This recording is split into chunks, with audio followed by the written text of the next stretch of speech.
States of America and to the republic one nation under God, indivisible, with liberty and Go straight. roll call, please. Before I do roll call, did everybody sign in tonight?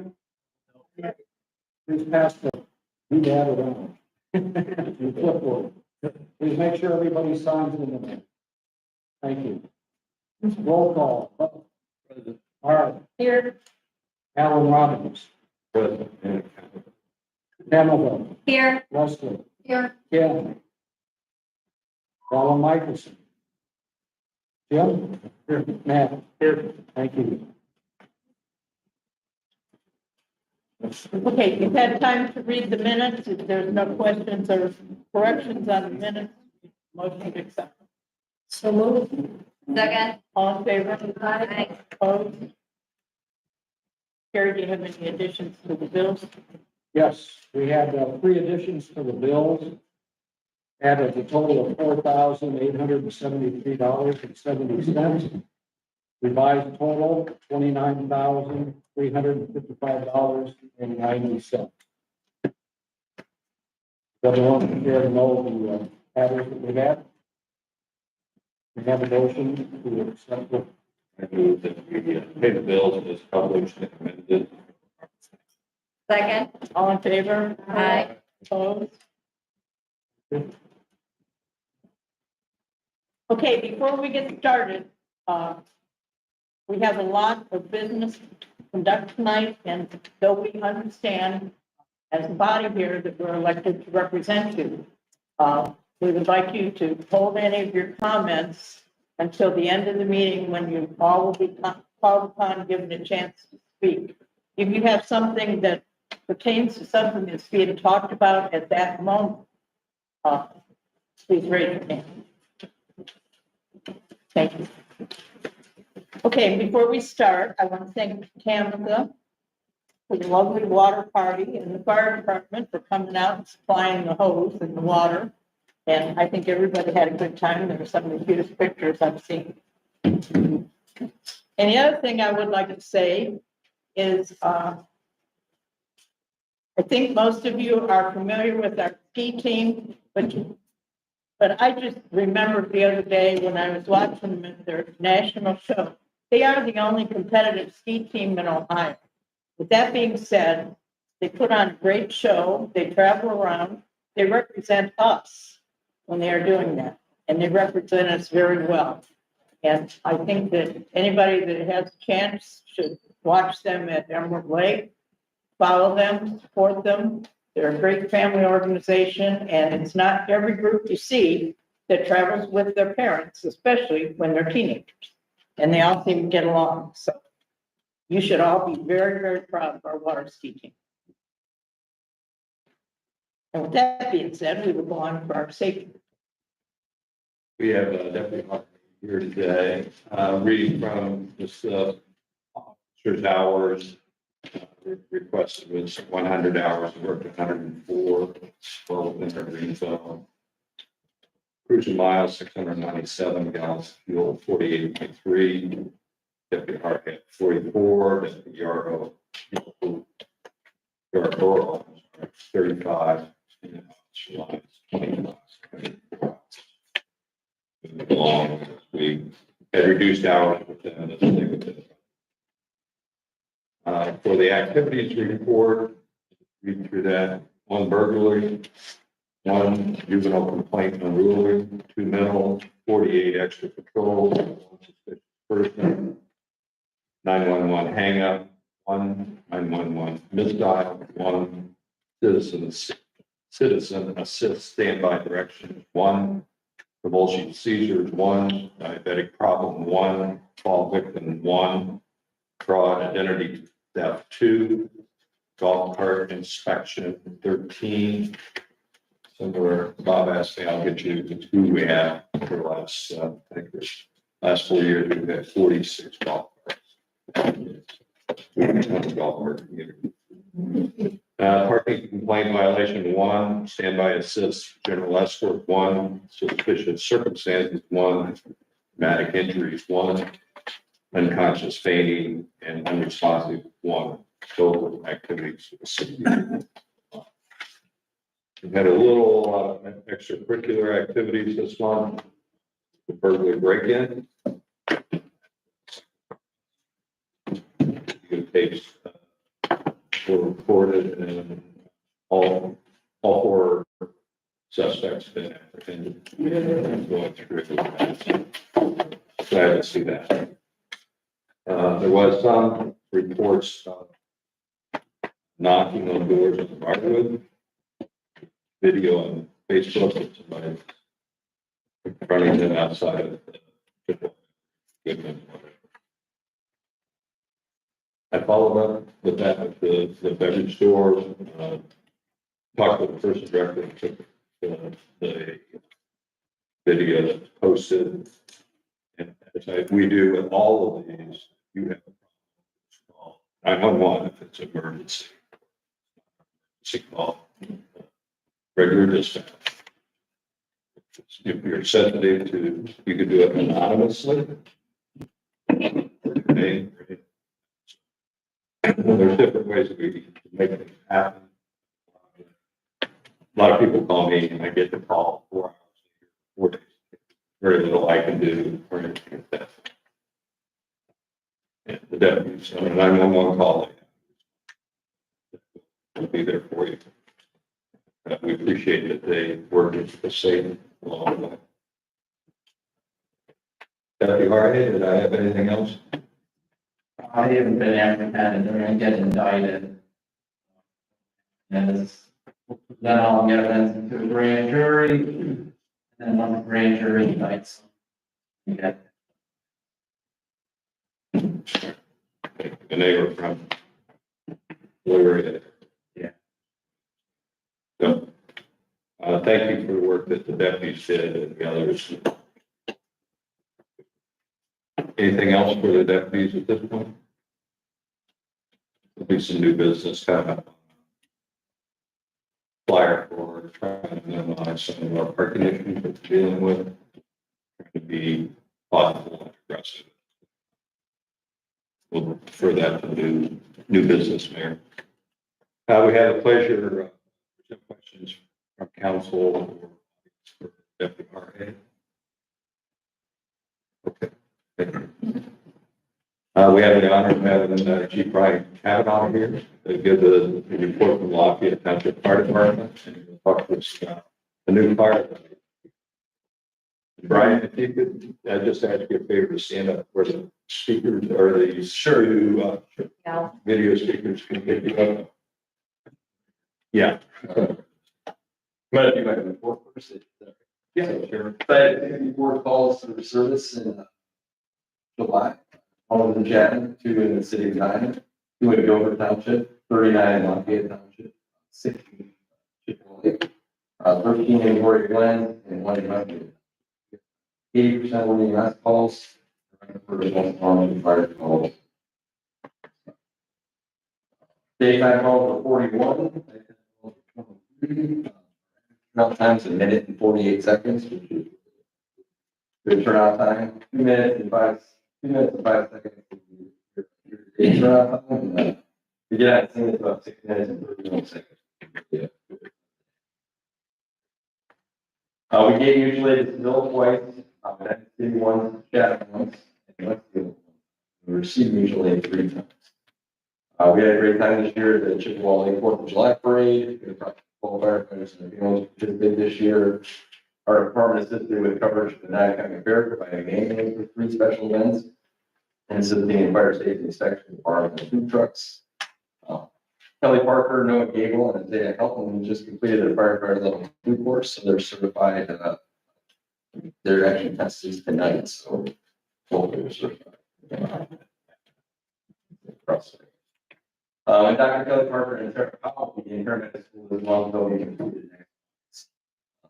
And we've been approved to receive $38,000 for the ambulance retention grant. This goes towards payroll, so it actually offsets the cost get stipends at night. So what we're gonna do is pay them hourly for those 100 days of summer. It's just been a very challenging time. So we have to use that money to pay them. That's pretty cool. But it's great. We were awarded that. To date, we've been awarded $221,502. So in the last year, so it's a good thing. We're going on track. We're doing really well. So we finished hydro testing this year. Our yearly hose testing and ladder testing was completed on July 9th, and access controls for doors were completed this month by Horson. That was ARPA funds. I did that. It was had a lot of issues. The new building and the doors were not bars, and replaced some of those key fobs, and working really well. So, and we hired Dennis Bosch. He's a full-time Macedonia firefighter, paramedic, fire inspector, instructor, and hazmat technician. He's the zone coordinator for Cuyahoga County's hazmat team. He's going to be on Medina County hazmat team, and we're going to utilize him as a paramedic firefighter as well. So that is all I have for my report. You want me to talk about the upcoming stuff? I brought some papers. I don't think I brought. People want to share. That's you guys. I was going to get some to council. Here you go.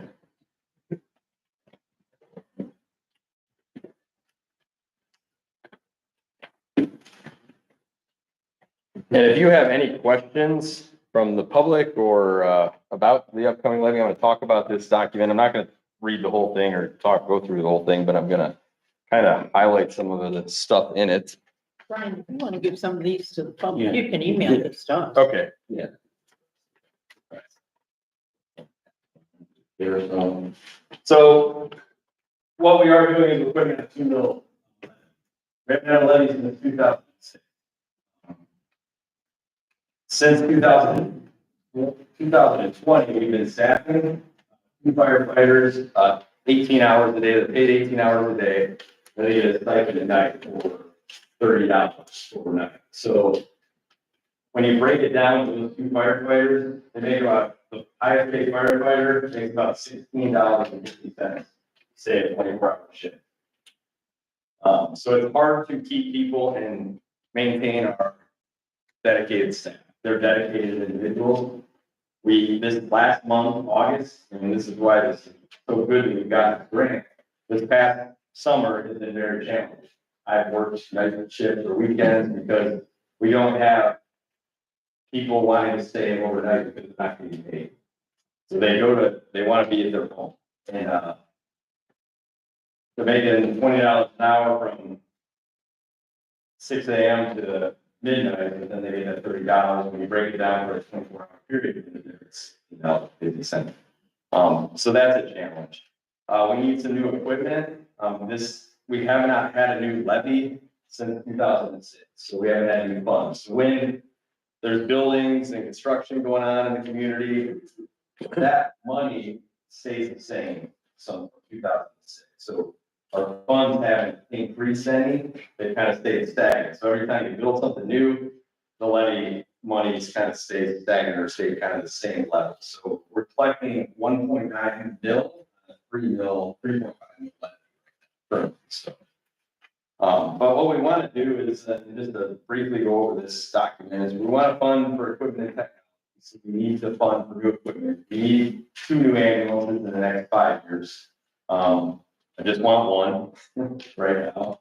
And it takes about 3 years to build an ambulance right now. So 18 months to 3 years. Unless one becomes available, we can throw a bunch of money at it. And somebody just offered me one that they just finished, and they're like, yeah, I'm gonna pay, you can buy it for $400,000.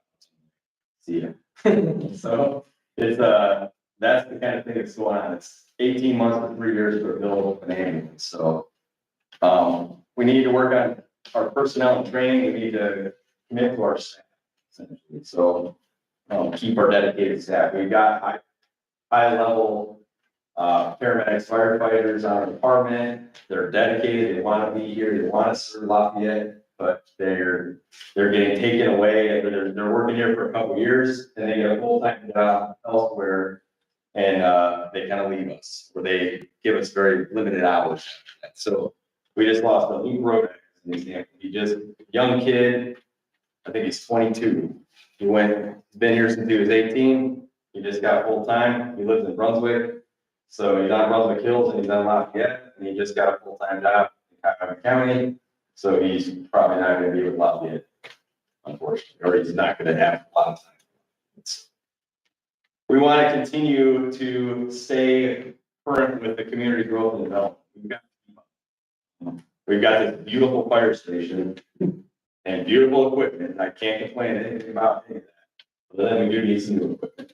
But we need to have people in that fire station. We need to have people there 24 hours a day. So we need some financial stability. So on page 2, I broke it down, kind of what the new levy would bring in. And then broke it down by your home value. So, so it'd be a 2 mil levy for 5 years. It's a permanent levy. What we want to do with, or not permanent, it's a temporary levy. So it's 5 years. I want to see what happens with the levy in 5 years ago. Okay, hey, we paid off the bond, and now we can reevaluate and see what we need. Maybe we need less, maybe we need the same, or maybe we may ask for 0.5.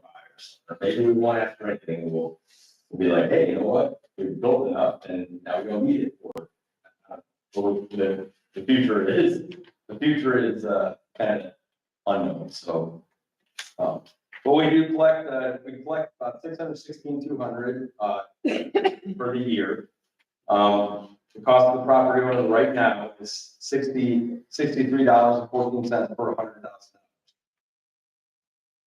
So when you're looking at valuations for levies, you're only taxed at 35% of your total valuation. If you have a $200,000, $300,000 home, you're taxed at 35% of that. 35% of that is taxable value. And that's what people don't understand or get confused with.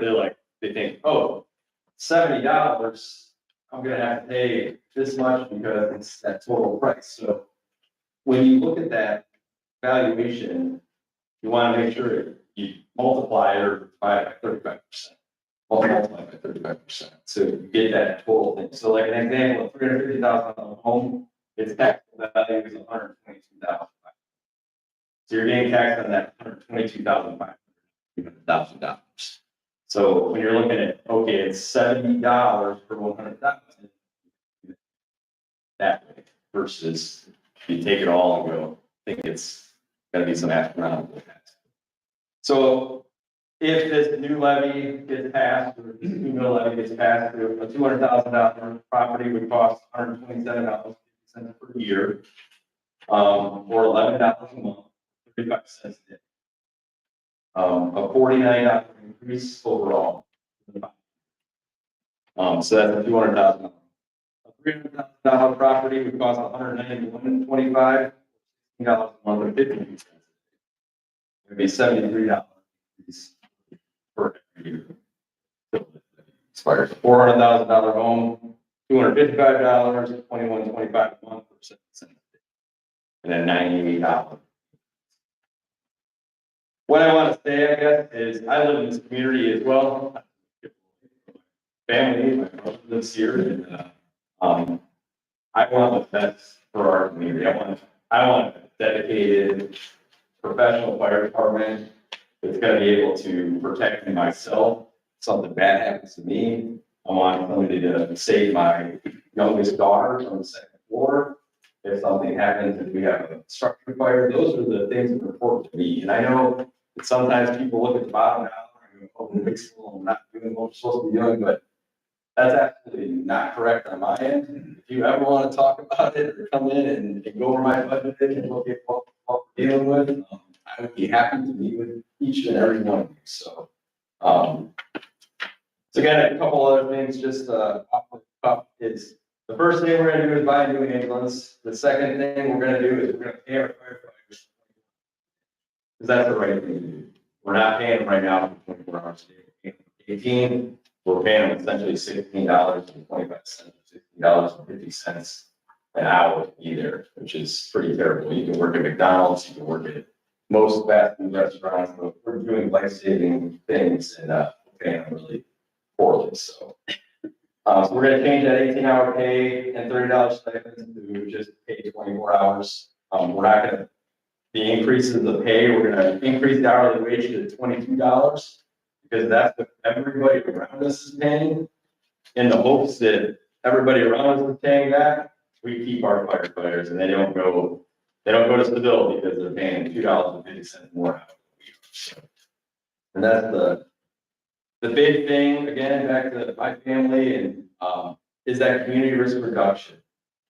The better we have in the future, we're gonna be safe, we're gonna be a safer community. There's tons and tons of programs we can get involved in, and we already try to get involved in a lot of those things, but our budget is very limited, so we have to be careful with that. So, elderly care, smoke detectors and hearing impaired smoke detectors, carbon monoxide detectors, CPR programs, kids start CPR, home safety inspection, injury prevention, prevention of kitchen fires, escape plans, all sorts of stuff. One of our firefighters, Kara Powell, she's an awesome young lady. I want her to become a fire safety life educator. That costs money to do that.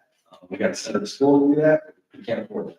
So I'm hoping to at least get a little more funds in there so we can provide some of these opportunities for not only our firefighters, but our community as well. So Tara is a fire life safety educator to come out and teach at some of the churches, some of the community events, and just teach fire safety and make this place just even a better place to live. So, guys, that's pretty much it. But I got a kind of a 3 to 5 year plan in here. When you break down, the last page here is you break down your property taxes.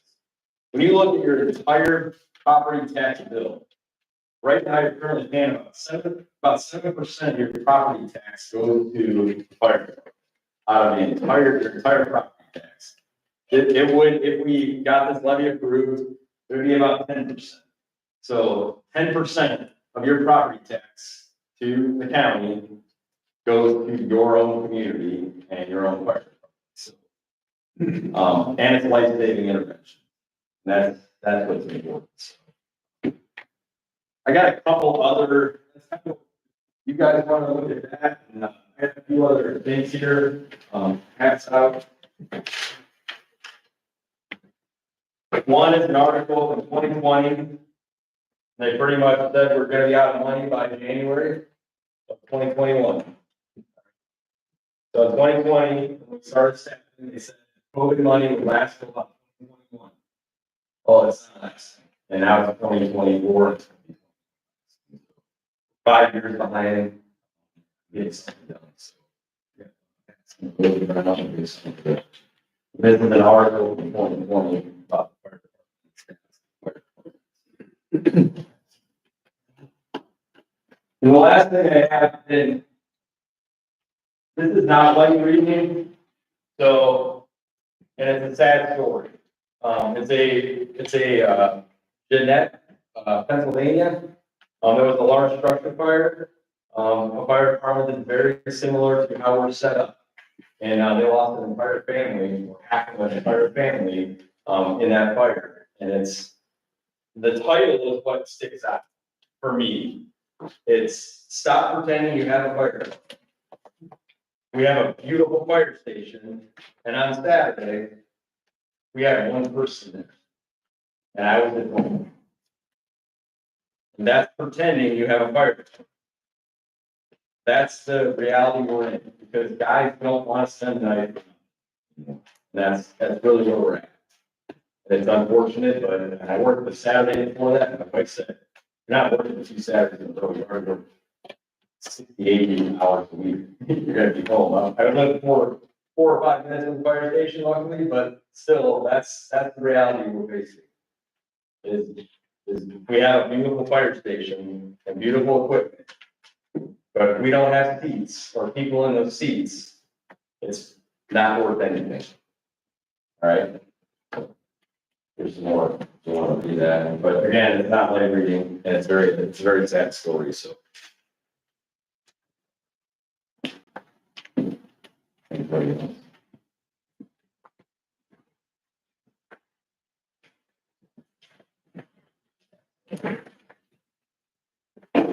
Any questions for me?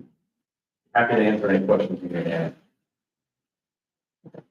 Dr. Wall? I just have one, and maybe if Ken was here, he'd be able to answer the question, but our current property insurance, homeowners insurance, if that fire station is staffed full-time, would that lower our insurance rates? So this is also something that's making me very great. With right here is ISO, which is the insurance, it's the insurance industry that comes out and they evaluate our fire protection system. So they evaluate hydrants. What I talked about tonight was hose testing, ladder testing, pump testing, hydrant testing. They evaluate all those things. How many hydrants we have, how much the water supply we have. They test all those things. And our ISO rating, your insurance rating is based on that. Right now, we're at 4X. But it's depending on your ISO, depending on, the big thing they look at is staffing of the station or staffing of personal or structure fire. So they look at all the structure fires we've had and they say, okay, how many people did you have on your personnel? And they say, don't count mutual aid. You can't count mutual aid. You need to know how many people you had in your first fire. So that number is not adequate. Your ISO rating, your insurance rating can go up to a 9 or 10 essentially. And then your insurance goes up with that. So if we have 3 people in the station 24/7, which is my ultimate goal, long range, then we're going to be better off on that insurance rating as well. So, that ISO rating, we're going to do our best, the best we can. But what they look at essentially is the biggest thing they look at is that staff. So on a first alarm structure. So they don't really look at EMS response, things like that. They look at structure and actually fire response. So then your insurance, your homeowner's insurance goes, okay, your fire department is adequate, so we're going to bring your insurance rate down. But if they look at all that water supply, the fire department's operations, and then the infrastructure between the dispatch and so. Any other questions? Just a little bit of clarification for the audience. This blue is EMS calls. The others are check between fire, good intent calls, service calls, and fire. So there's a lot going on. There's only maybe one person at the station. And if you looked at their average turnaround time of 1 minute, 48 seconds at the when a call comes in, and they're in a truck moving out the door, then 48 average for the year is 2 minutes. Unbelievable. It's not that they got one person there, when the call goes out, they might have 5 people show up that are right. So it's not like they're out any service, but most certainly they're kind of times. Effective turnout times are best when you have fully staffed with people that are. And the other thing to talk about with the EMS response, ALS response, which is advanced life support. So a lot of times we hire younger individuals that are just EMTs and they go on to become paramedics in a couple of years. Then they move on, like Lou, just move on. They're going to move on to a full-time department. We want to keep those paramedics, that paramedic level, and we strive to have a paramedic on every shift. But this past week, we had our firefighters decided to all go on vacation at the same time to Hurricane in Florida. It's like, I can't do that. But 6 of our paramedics went on vacation, 1 had surgery. So, all within a week. So it was it's a challenging month. August and school starting, so anybody with kids and family, it's a challenge. It's just challenging. So yeah, that is a fluke, but I don't want to see that fluke become a habit as well. Thank you, Brian. Appreciate all that. I'm going to move on to the Medina County Park District. Just this year, we started working in cooperation with the Park District and the activities on Chippewa Lake. This is the 3rd year of reporting, and so this report's kind of developing similar to the deputy's report, but we'll just kind of read for July. There was one citation on an observer required towing a skier. They had verbal warnings in a few areas, prohibited operation without personal location device. That was 5. 2 registrations and documentation. 5 watercraft tags. 2 for becoming airborne over district waters. No site checks through that. So it's developing. We can see that there was only one citation. Observer required skier, and then the rest were verbal warnings at this point. Couple things that I was trying to understand on alcohol prohibited, there was none. There was one back in May, but they cited it under park code because that's an Ohio revised code of alcohol prohibited in boats. It's been around for a long time. So I need them to clarify why they do it under park code versus forest codes. So, any questions on safety activities for park district? Neglected, any questions on the fire department? So I look through the audience, I see several people have been beneficiary of the rapid response. And you ever talk to them, thank God that we have.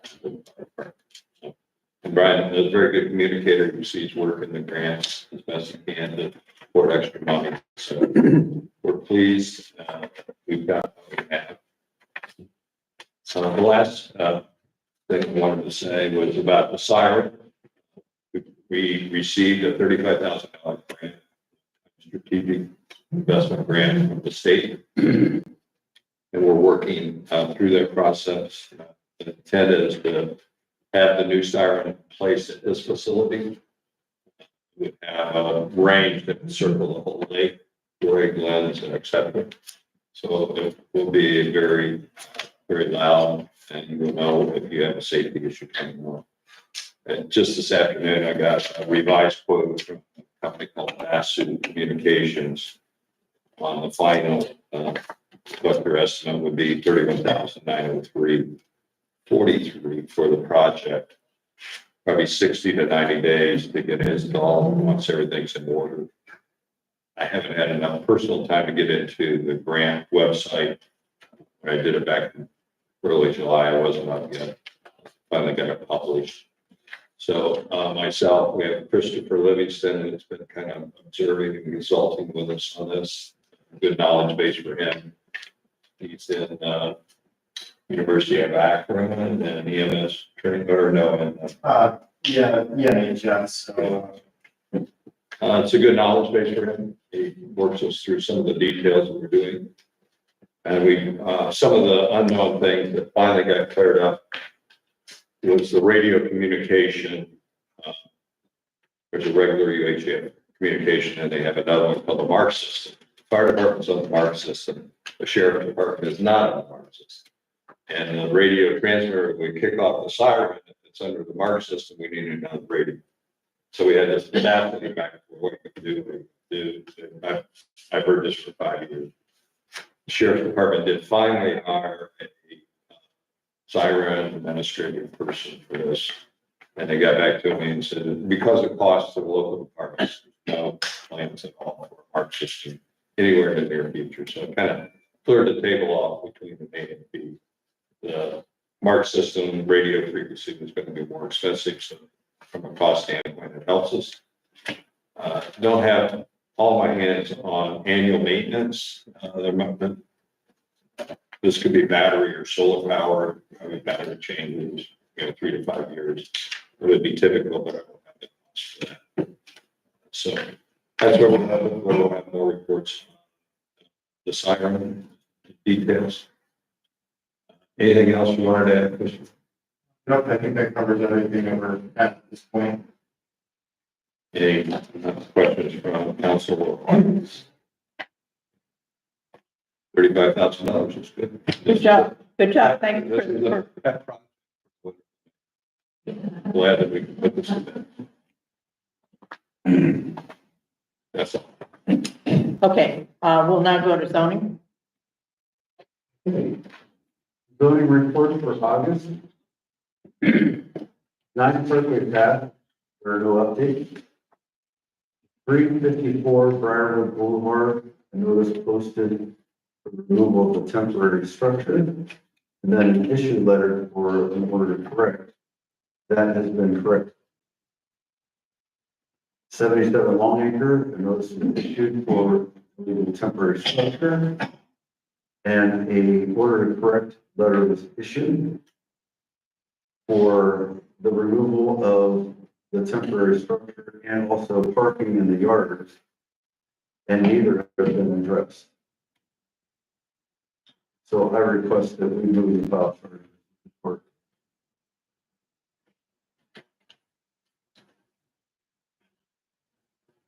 Give me the details, then. Excuse me? Send me an email with the details. I can do that. Get the charges straight. 54 Bungalow Bay. Already notice issued for parking a commercial dump truck in the yard. That's been removed. Also 54 Bungalow Bay, already notice for parking pickup truck. That comes and goes. It's parked there right now. So this looks like an ongoing issue. I may have to follow up with an order to correct. And then what we do after that, the file charges with the court. Permits and variances, I have 24-017 at 93 Longacre Lane. There's a permit for a concrete driveway. 24-018 at 112 Bass Bay Boulevard. A permit for a concrete driveway. And 24-019 at 5 Bungalow Bay Boulevard. It's a permit for a privacy. At this time, we have,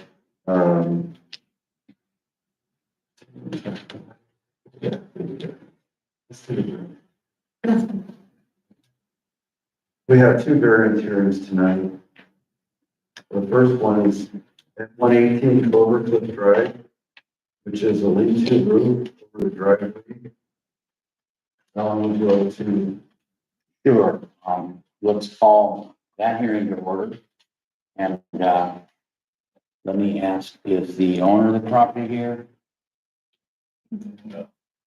Yes, back there. You're the owner? You applied for the variance? Well, Oh, okay. What's your name? Would you and, anyone else who is going to say anything about this application, raise your right hand and state that you swear to tell the truth? Raise your right. I wasn't able to hear what you say. Would you raise your right hand if you're going to say anything about that? And that includes you. If you're going to say anything about this application, you swear to tell the truth. Yes. Okay. Were notices sent to all the adjoining property owners? yes. I spoke with the adjacent property, Patsy Hennis this morning, and she's okay with everything that we plan to do. I haven't heard anything from any other neighbor. Did any of the notices come back undeliverable? No, I posted them on the property. Okay, so as I understand this, there's an existing parking pad, There's an existing concrete driveway. and this would be covering part of it to protect the vehicle. Yes. Okay, What's the variance? The roof, the end of the roof will end up being 10 inches from the property. And on side yards, we have allowable for 5 foot one side. 10 feet. So basically, you would need 4 foot 2 as variance. it's that much closer Yeah, than 5 feet, yeah. but it is over a structure, right? It's over. Right. Interesting. Are there any structures next to where this is going to be? Like the one on that we had a few months ago in Northfield where there was literally a house right there on top of. No, there's. It's open area. there's two open lots right beside it. Is the lean-to gonna have like something for the water runoff? Or like a gutter system, downspout, where's the water gonna go? And where will that go from there? Into your yard? And this is gonna be all open, right? There's no enclosure going around it. Just a roof, no sidewalls?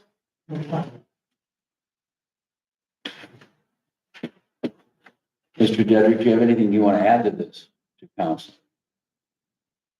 Anything you want to say? Okay, is there anyone else who wants to speak about this? Pretty much put everything, yeah, I talked to him quite a bit about this variance, and I don't put a lot of detail into this. And everything, so he pretty much said everything that's. Are you a neighbor or a contractor? I'm a contractor. Okay, what's your name, please? Randy. No. Randy what? No. Thank you. Anybody else? Does council have any further questions? Any comments? How's this gonna be attached to the home? It's going to be attached to the other side of the heath. And water is going to be some continuous roll off to the side where there'll be, gutters, and the downspouts will then drain into this. What kind of fall do you recommend to have adequate water runoff?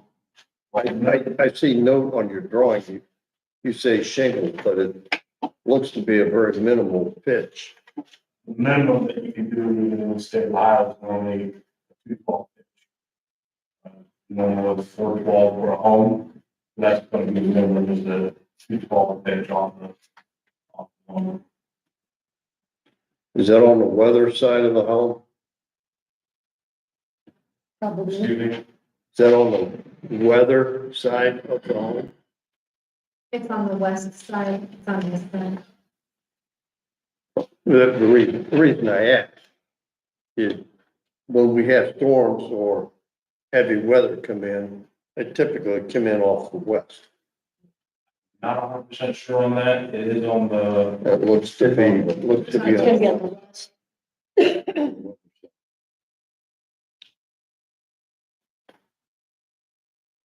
And even with the gutter on it, the setback is still 10 inches, is that what you said? So from the gutter down, it'll be 10 inches? From the gutter. From the gutter board, fascia board, Yeah. Because gutters are different sizes. right, 3 inch, 4 inch. Instead from the tip of the gutter. So I usually say gutter, whatever. And Patsy Hannah said she didn't have any problems, because that's your property, correct? Correct. Yeah, no, she didn't have any problem. Any other comments? Well, you've heard this before. I'll have to say it again. The Ohio Supreme Court has set forth 7 factors to consider in an area variance. This is an area variance, which includes setbacks, square footage, height, distance, items like this would be.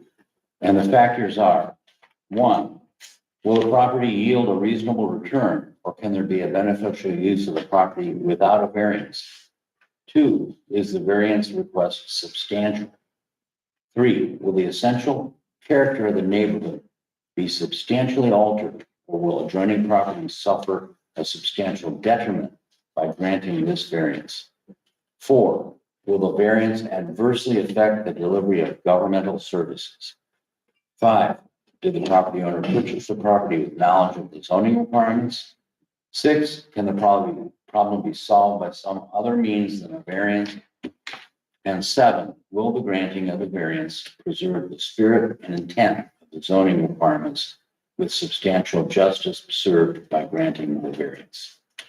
So you are, so to weigh the situation against those 7 factors, some are pro, some are con, in making your decision. Are you ready for a decision? I have one more question.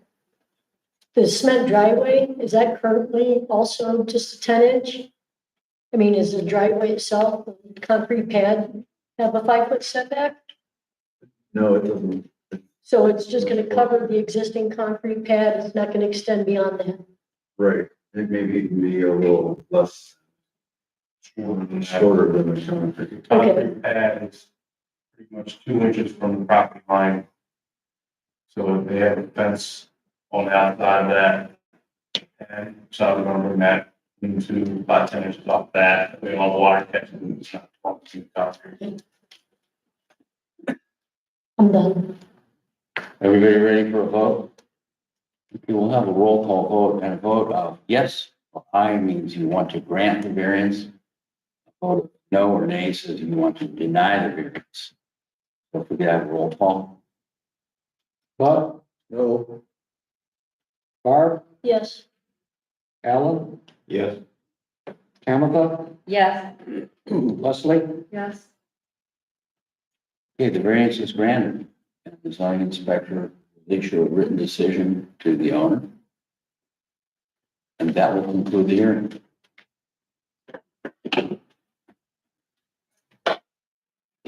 Second hearing. 430 Northville Drive. Is the owner here? Yes. Ellen? Yes, Can you tell? yes. Okay. Is anyone else here that is going to speak to this application? Say anything about it? Need to be on the building. Okay, would you raise your right hand? You swear to tell the truth? Yes. Okay. Would you please describe the variance requested? This is a not yet been built house. They sent out the plans for it, the site plan, and showing, at the time when they did the planning, they were unaware of our measurements going to the overhangs and went to the foundation that, so the front of the house, the overhang is a 1 foot overhang. It's going to be the variance for that. 1 foot. 1 foot. But the little glitch is that there's a little 3 foot by 5 foot in the front area. And I think, as far as I can understand, that's part of the footprint. So it would overall be a 3 foot variance.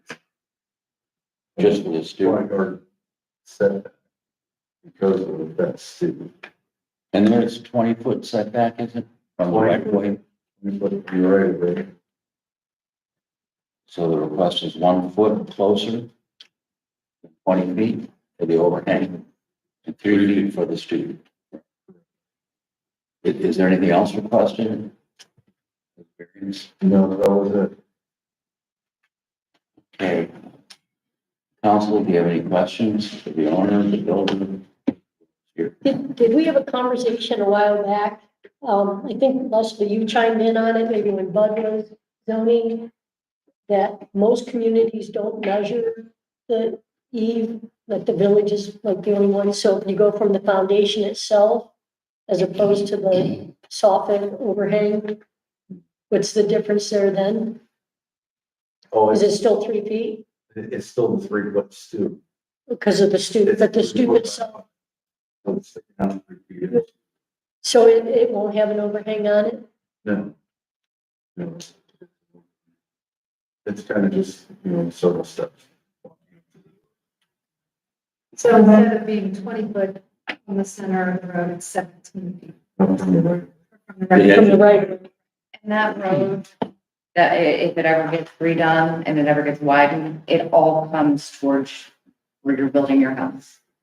So how close would it actually be to the road? it's Doesn't still matter. the same because of the right of way. Yeah, the right of way is the limit to where the road can be built. Okay. The It's right, usually bigger than the road.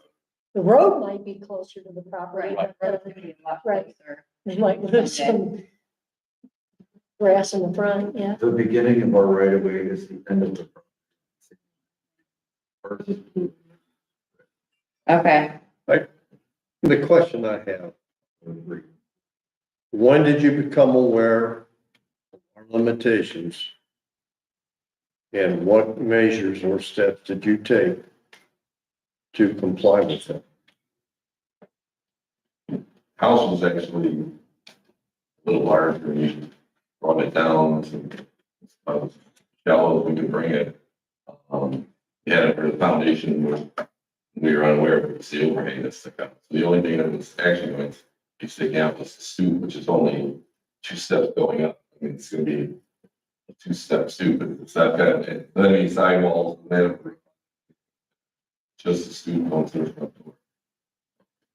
That's the only thing that's into the area, and then the overhang is not here.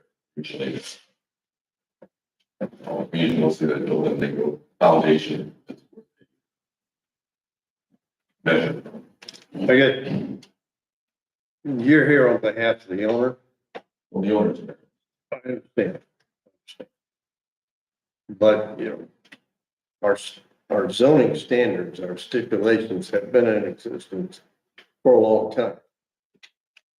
So I anticipate future discussions of stoop migrating into a porch, migrating into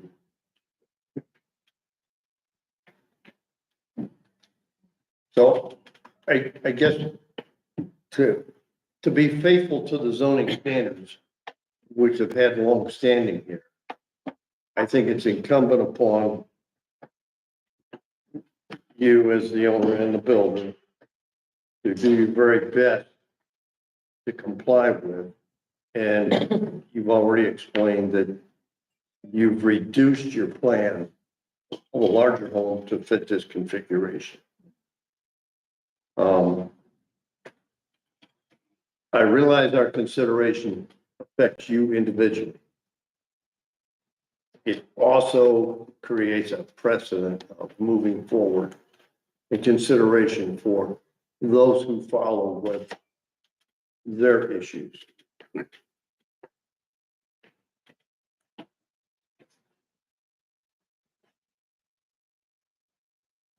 Oh, that's right. That's my statement. What's, I'm trying to enlarge this, but your setback from the back of the house to the property line is what? 11 feet. And what's the minimum required? 10. Can we scoot it back a foot and then you only have a 2-foot encroachment? Overhang, you have. But again, most communities don't take into consideration the overhang The overhang is back. by 1 foot, But we could still be 2 feet in the front. And Well, then most communities don't consider the overhang, correct? Yeah, and that's what the builder and I discussed on the phone. How often does that come into play where it's the overhang versus the foundation? It's the first time that that's. So could we make a stipulation that in the future that it can't be added onto, you can't put a roof on it, you can't put a deck across the front for that 3 feet, that it remains the stoop? No future variance would be given for any additional construction? Could we make it that, could we, You if it could, were passed, you could as a condition of the variance. so if it were to pass, we could put that condition that moving forward, no additional construction to the front to encroach on that space. Of the stoop. The stoop is it, nothing 5, 10, 15, 20 years down the line. What about handrails? Yeah, I would need handrails. Say Doesn't Don't have that again. require handling on it. Because of the height. 24 inches. It does not require handrail? Does. Oh, does, he's saying. It does if it's more than 20. Is it It's not gonna be more than 24 inches. in height? The step, like, it off the side of the board. Yeah. I'm not necessarily in favor of putting restrictions. If they're gonna do, as you were saying, Bar, they would have to come to us for a variance. We could deal with that. It's a lot of extra stuff or something that would be necessary. Yeah, if they want to put a roof or walls on it, they need an additional variance for Right. this. They'd have to come right back here. I think the only thing that I thought of, that I don't think that's a curveball. If you were to make the house shorter, you would need more steps. So you could maybe cut. And it would be less of a variance, but I mean, I get what, so. That would be the only thing I could, You're gonna have a basement. in trying to comply, but it seems like.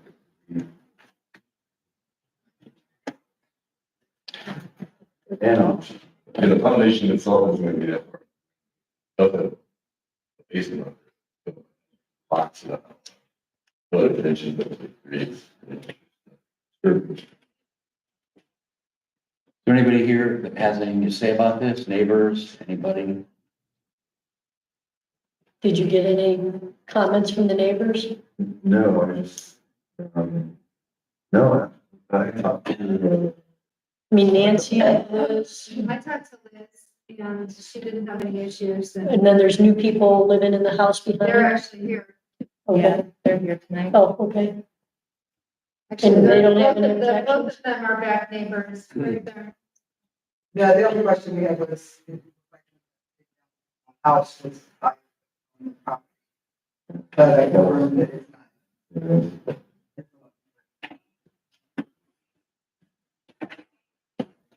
No questions back there?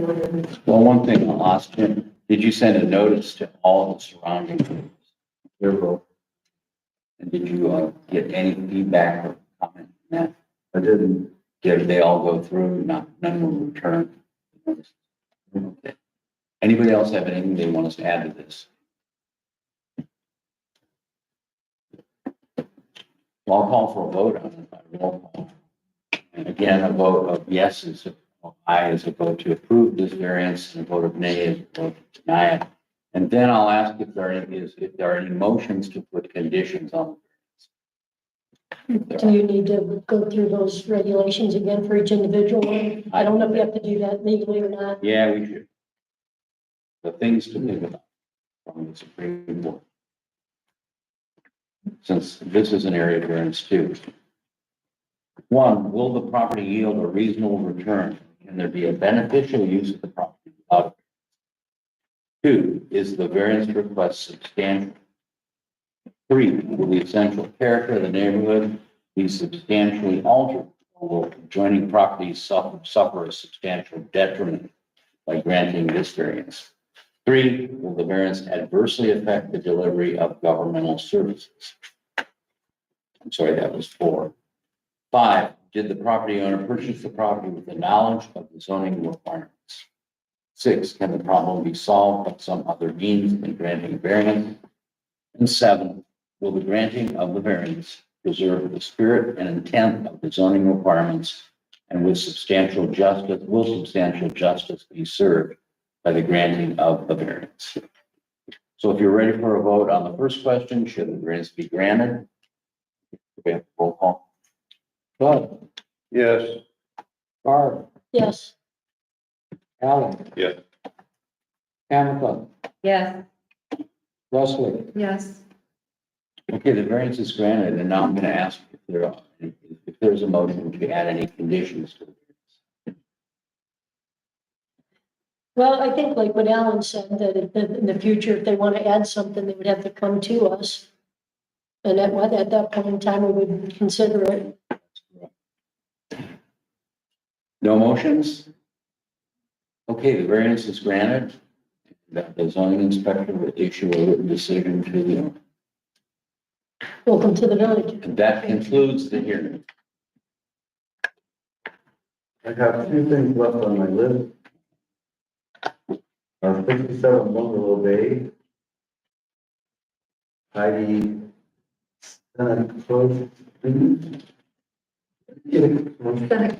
Seneca. We met with her just before the meeting, and she was looking at putting and she put a 2-car garage in front of the place. Well, that area where she wants to build it is kind of an abandoned right of way. I mean, we still own the right of way area. We spoke about this maybe a few months. Yeah.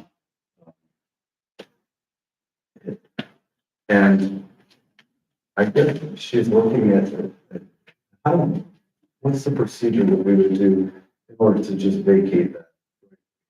Give it to her. Well, the procedure is that it can be done without a hearing if the owners on both sides of the alley or whatever it is agree and sign a stamp form that alley can be vacated, because the owners on both sides of it each gain half the road. Well, we're the other. Hmm? We are the other. Who is the village? Yeah, because it's a little, it's the old carriage trail up on Bungalow City. It cuts back in Bear's place. Area. Yeah, And it's not even, it's been kind of privately used. for many years. right. Well, yeah, but legally, the road is cut in half by vacating it, and half goes to the owner on one side and half to the other. We can't change that. Although, the owner of one half could give it or sell it. Village property, would have to go for auction. Well, there's no neighbors on the other side. There's just us. Because it's a one-way street. Their house sits here in that area. And we are the park. So it's, So what, is this house is going to be on part of that alleyway? Or her proposed build, the new garage yeah, is gonna end up on that alley. okay. Would half the alleyway give them enough room for the proposed build? Yeah, with the, and the entrance.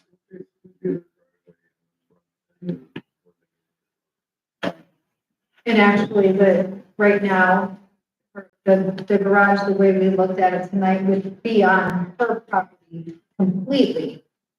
But I think she's asking to vacate the right of way so that they can park their cars like a little bit outside the garage or beside the garage, or she went to the county recorder's office and, spent a couple hours there with them. And they suggested she simply ask the village to vacate the right of way. Is she here? She was not able to come to.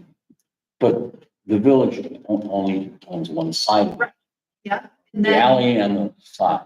then the tree area is, I think we discussed, owned by no one right now. And she doesn't want that. She doesn't want to Yeah. remove the trees or the Right, telephone pole or the fire hydrant. We took some pictures this evening when we were there of exactly where the garage would go. I have them. to vacate this alley, the only people that would need consent would be the village and the owner. Okay, well, if the village will do this, it's pretty simple. I can draw papers of consent, I draw up a map, and then the village has to pass an ordinance to get rid of the alley. And, if that's approved, we report it to the county recorder and it's done. So it's a pretty simple process, but the key is the village has to agree.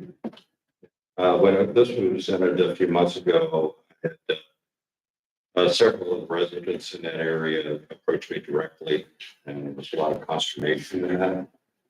So I don't think we should do this in a vacuum. I think there needs to be utilities in this area that are going up. This works out. So there was considerable consternation from the locals. So I think you need to walk gingerly and have everybody involved. Is she gonna come up with some drawings like She she has, was asked, yeah. so that people can see what she's thinking? I think that would help too. Who else needs to? What kind of concerns were there? Well, views, number one, obstruction of views. Number two is flow of that area there. And I know that check the background because there's utilities and then there's electric.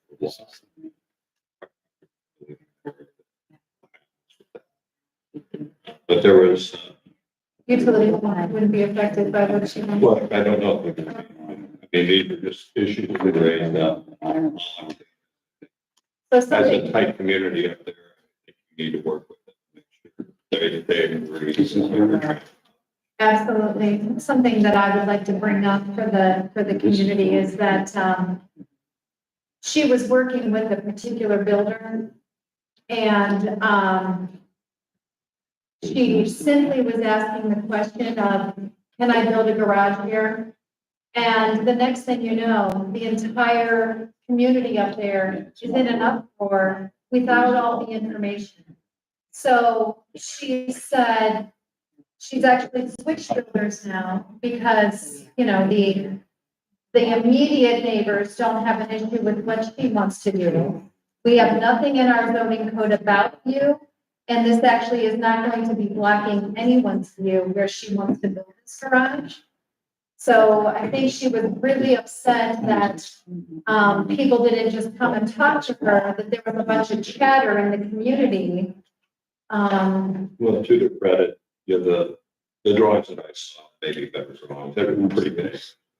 No dimensioning and things of that nature, so it was really difficult for me to what exactly you're doing. I think Heidi was trying to see, can I do this or can I do that? Once so what you have to do is I think the community needs to be eyes wide open. I think they're all reasonable people. It's a good thing for the community aside from what proposing, because there's some unknowns here of who owns this or who owns that. And whether there's legal, and that's my consideration. But I think if you walk cautiously with that, I think it'd be okay. Goes back to what we told her originally, get some drawings so that Right. people see what she wants to do. Yeah, it's kind of That would certainly help messy. answer any questions. Is that the old drawings or new? This is the existing, yeah, the existing drawing. And the county calls that little circle. No, unknown owner, but really it's. I'll share it with you. Okay. No, this is just the flat map. Okay. So, So there's a lot of unknowns. Was it originally gonna be a 3-car? I think, I think it was originally gonna be a 3-car. yeah. So can she put the 2-car there without changing property? I mean, what's the point of taking that alley? Can it be done? Can a 2-car garage be put in there? Can it be done without messing with? Be a little bit on the right of way, and we don't exactly know where that is. So, Well, we've got. you can look at Can she get a surveyor come up there and? that, you're talking about spending money. I mean, if you want to build, I mean, you guys had to hire a surveyor.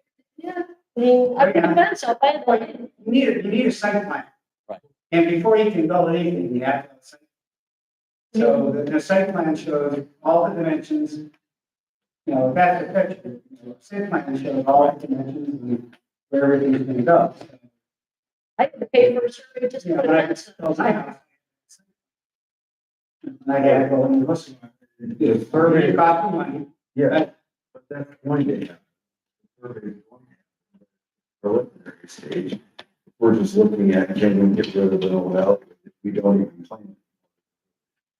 We don't plow, You continue to refer to it as an alleyway.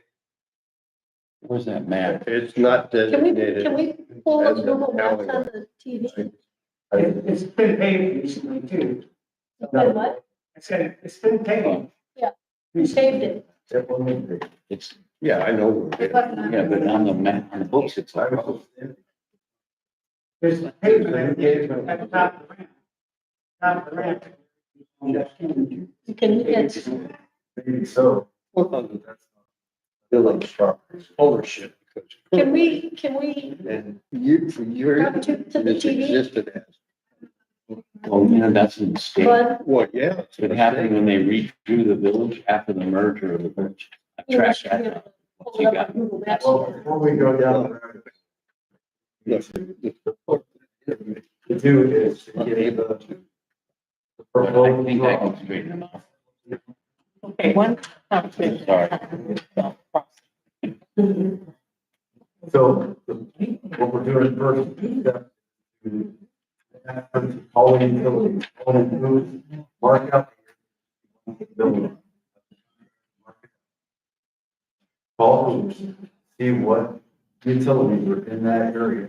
Those are the things that are gonna be contended with.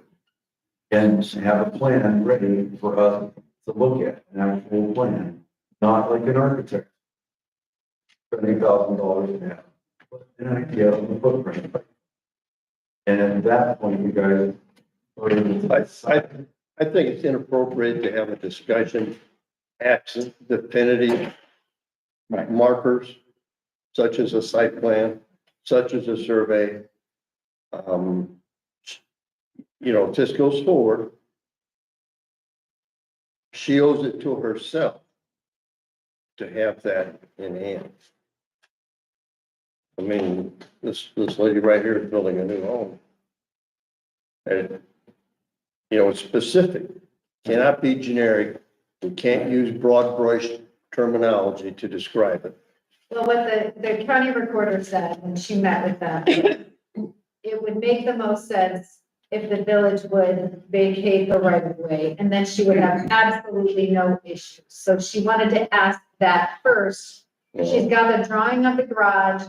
She's got it marked on the ground where the garage would go. When we were there tonight, Dr. Benninger's truck stuck out farther than her garage would. So if people have a problem with site, there's not going to be a blocking of anybody's site. It's yeah. not about that, Leslie. It's about having specific information. Yeah, you're being asked to make an opinion on a mystery right now.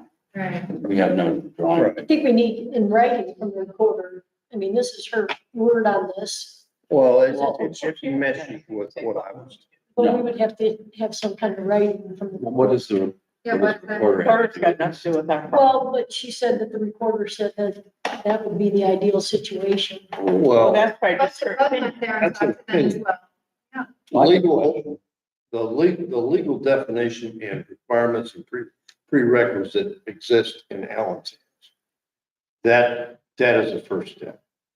And the That decisions resolved, are yours. and then we move to the next thing. If we did absolutely nothing at all, would a variance need be voted on? Or Yes. prefer to actually build? You can't build on village. But how I close don't think it was is the on. garage to? We don't know that, that's why. Right, maybe, maybe not. I don't know. Well, it sounds like you guys need to do more homework. It's a weird area, weird Let me shaped lot. explain it, and then we can get it. The reason, Because I talked to the previous contractor who attempted to explain to me where it was going to be placed. That was, Your explanation of placement it's different now. is entirely different.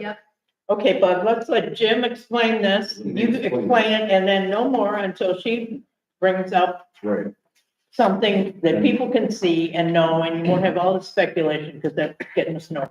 I'll so send have a everybody contractor this. mark, have a contractor mark it up on the ground where this would be.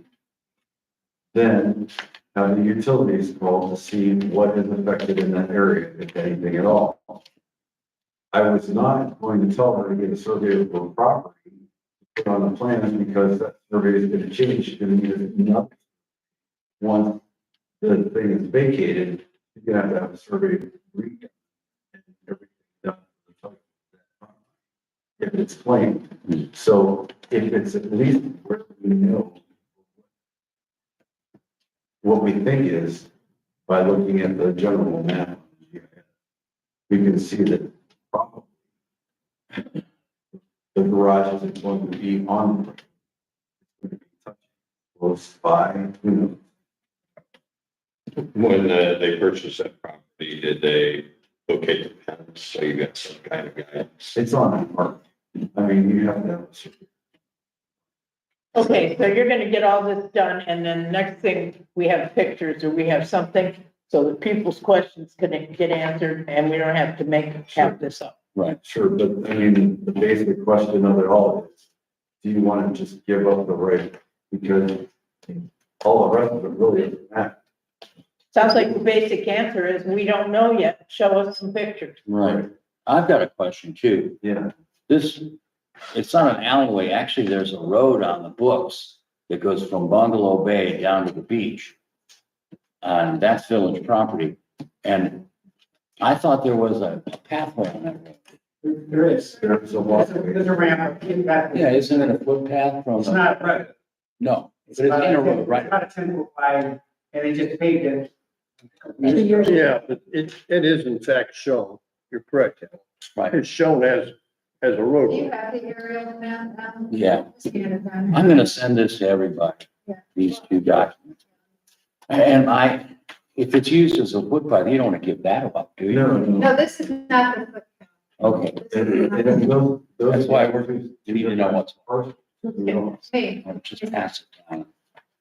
Pass it down. She can, I'll send it to everybody tomorrow. Okay, what's the second thing you got, Jim? Second, yeah. Yes. One quick question that. Survey, they can mark the current property line and they can mark the right of way, do all one time. But I guarantee, next meeting, it's gonna be the same time, where's the property line? It's gonna be the same question, just send up $750. Just have it done. And then people mark everything you want, and then you'll have all the answers. So do it and be done, and mark both at the same time. If she doesn't get it, or she gets it, but all marks. Because it'll come up again, the same question, how close is it to the current property line? And then when you say you vacate, then how much can she move the drive over this to be legal? It's good, it's done. That's something we'll talk about. A good point. Okay, what's your other thing, Jim? The second one is 266. It's for sale. And I was out today cutting and I couldn't find, they had stuck the sign in the village property in the road by Lake Road. I took the sign back to the property and stuck this card on it with a piece of tape and it ended up here. I put it, Why did you remove my card from somebody else? it's my property. It's your property. Okay. Are you aware that you're not supposed to put signs on village property? It's not my sign, it's not on village property. My sign is in Lafayette Township. Yes, No. I asked. She said, What cyclist are you talking about? You talking about the store? I forgot about that, or the The last- Boulevard. On Briarwood Boulevard. Old grass, which is in the village, and it was stuck. in that- And he's not allowed to put a sign there, nobody puts a sign there, nobody puts a yard sale sign, nobody puts this, that. No, we're not supposed to put anything on village property, not even in the right of way. Not move people. Put it in the yard or. Bill, I said the wrong cyclist, I thought it was the store, This. I forgot. Right, Boulevard cyclist. But don't people put yard sale signs there and stuff all the time? Sometimes, we should stay home so. You don't do that. where does it say this? That I can't put a sign up? We have an ordinance. That's the way, you're not supposed to do anything in our property. Our property is ours, your property is yours. Do whatever you want on your property. Don't do anything else. We do have something about that. If you were to put up a sign for a business, you have to have there's regulations on that. Yeah, whatever your real estate signs get moved because it was in the right of way. I don't know. And one is, I would say, on I had a real estate sign stolen from our property. Actually, two. Maybe they wanted your picture. Well, somebody did. I did.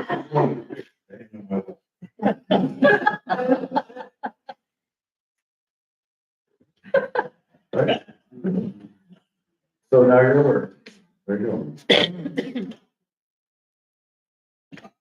Okay, do we have anything else for zoning? That's all I have. I've got our zoning code here. No sign shall be placed in any public right of way except publicly owned signs such as traffic control signs and directional signals. You can put it on your property. Okay? Asking people across the street of Lake Road if you could put in their front yard with an arrow. That's Lafayette Township. That's an abandoned property.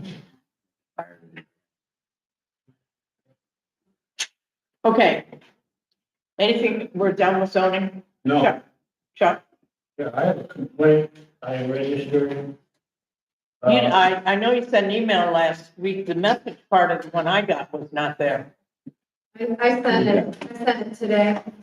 And he gave me his. Oh, you must have, right. And then emailed it. What it boils down to is, he mentioned in the report about 93 Wall Acre and 112 Bass Bay. 93 Long Acre was not done according to the print submitted. It's part of the drive is within 8 inches of repairing. Now I was gonna do something on that side, and I was told I had to stay 24 inches, 2 feet away from her pin. 93, I don't want to put her is or whatever.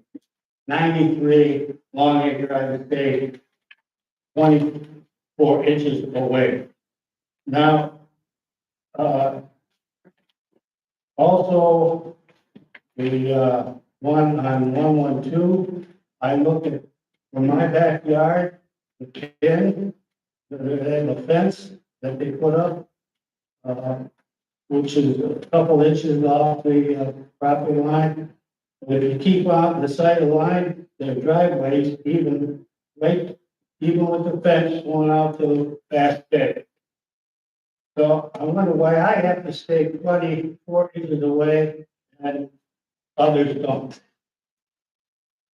Jim? Well, my answer to that is that you would be welcome to put in for a variance to go up to a property line. That would be heard by council. But our code says that you must be 2 feet off. Right? When she had her driveway, the concrete driveway, they removed asphalt from the area and put concrete back. So that's a pre-existing situation. I have pictures of it. I do too. And also, most of that is in the village right away. It's an entrance, as an entrance onto. Now, Even though they you're have, talking, you're talking. We don't allow to. 61 years. It's been ours. Right. well, you were, So, you were before. because right now, it doesn't matter. You had asphalt there. That driveway is a parking lot. That's what I'm gonna.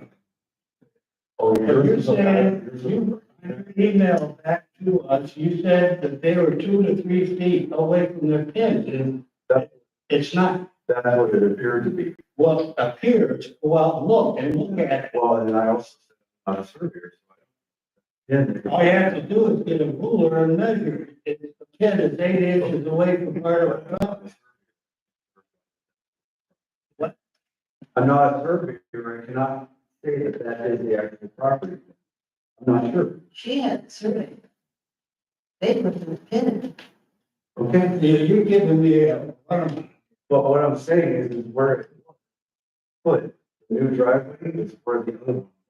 It was a very existing situation. here, And it's the same. Twenty back, your factory must be 24 inches away from the property. It mentions it in about 4 or 5 different places, 3, 14, Pre-existing, 8, because I'm 3, going. 4, Pre-existing 1, 6. driveway is just an accessory. It's not like a house or. All right, I know that you should have had a very. I don't think that applies. If you put in a new driveway, it should be 2 feet from it. Well, it was an existing driveway. It was an existing area there. Yeah, but it sounds like it was replaced. It was replaced. Yeah, you can't put it closer than 2 feet by When replacing you it. replace it, it's a new drive. I agree with this.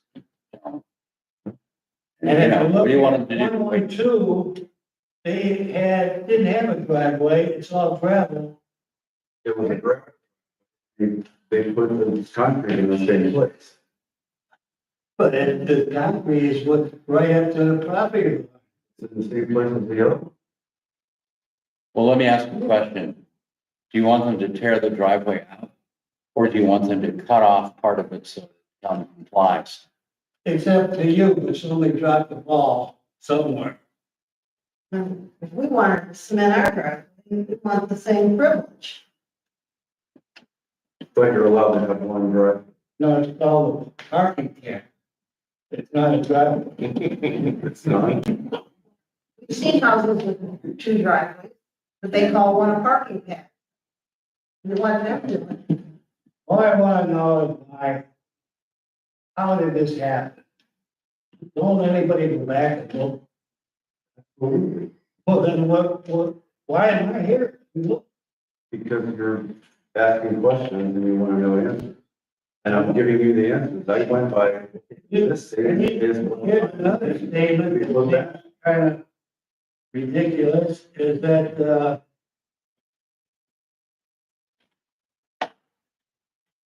In the ordinances, is there a definition for the parking pad? it says that here, the survey of property pads cannot be used for the new, survey has to be needed. Now, what, are you insinuating I have to get a survey to prove that she's in violation? Or does she need a survey to prove that she isn't in violation? I would say that if you want to bring this up and say that she's in violation, then you should prove it. No, Why? it's up to you to prove it. Why did the burden? You are. And it's up to you to make those decisions. And I made a decision And on. according to you. So then we can just do ours, and nobody will think. 2 driveways are in violation. Goodbye. How about this? How about with the facts in hand, we let Mr. Michelson review the issue and submit a written recommendation to council and yourself. So that we can move forward based upon his recommendation. I understand you have an issue with what's transpired. So what I'm suggesting as a resolution, that Mr. Michelson provide us with his legal opinion as a village solicitor. And that will provide us a talking point to go forward. I'm not trying to give you the runaround. I'm just trying to pause a minute because we're at something of an impasse. So when I get to that point as a council member, I'm gonna give him the football. I think it's fair to reason.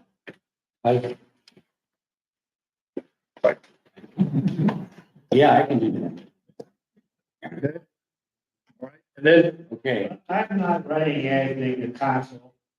I'm not asking you to do anything other than what you've already done. Just sit tight. I just want to bring this up because I don't think the zoning inspector did a job.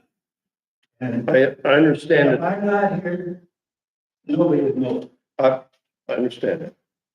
I understand it. So we've had the So what do you want us to discussion. do about that?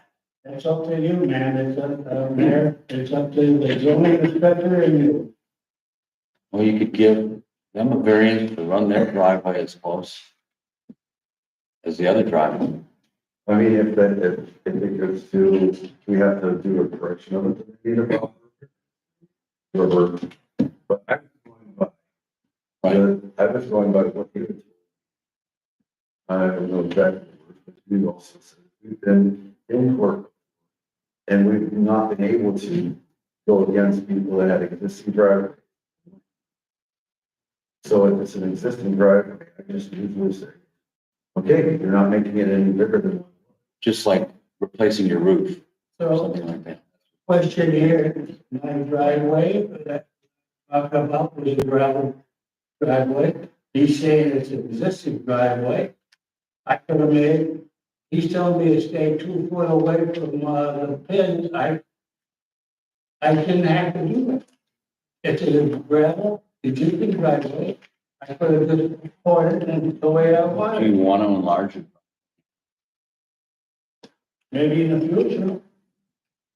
I have a question. According to your picture, where your X is on the picture, I put the X on the picture. where the pin is, Yeah. that would make it appear that part of that parking pad or driveway, whatever you want to call it, is actually on the neighbor's property. Mhm. Well, I'd like to say, Pearl, who my mother bought 61 years ago, the cottage from Pearl. She gave my mom that driveway, and she built that house. And we've been taking care of it, in stone, doing the weeds, making it look okay, for 61 years.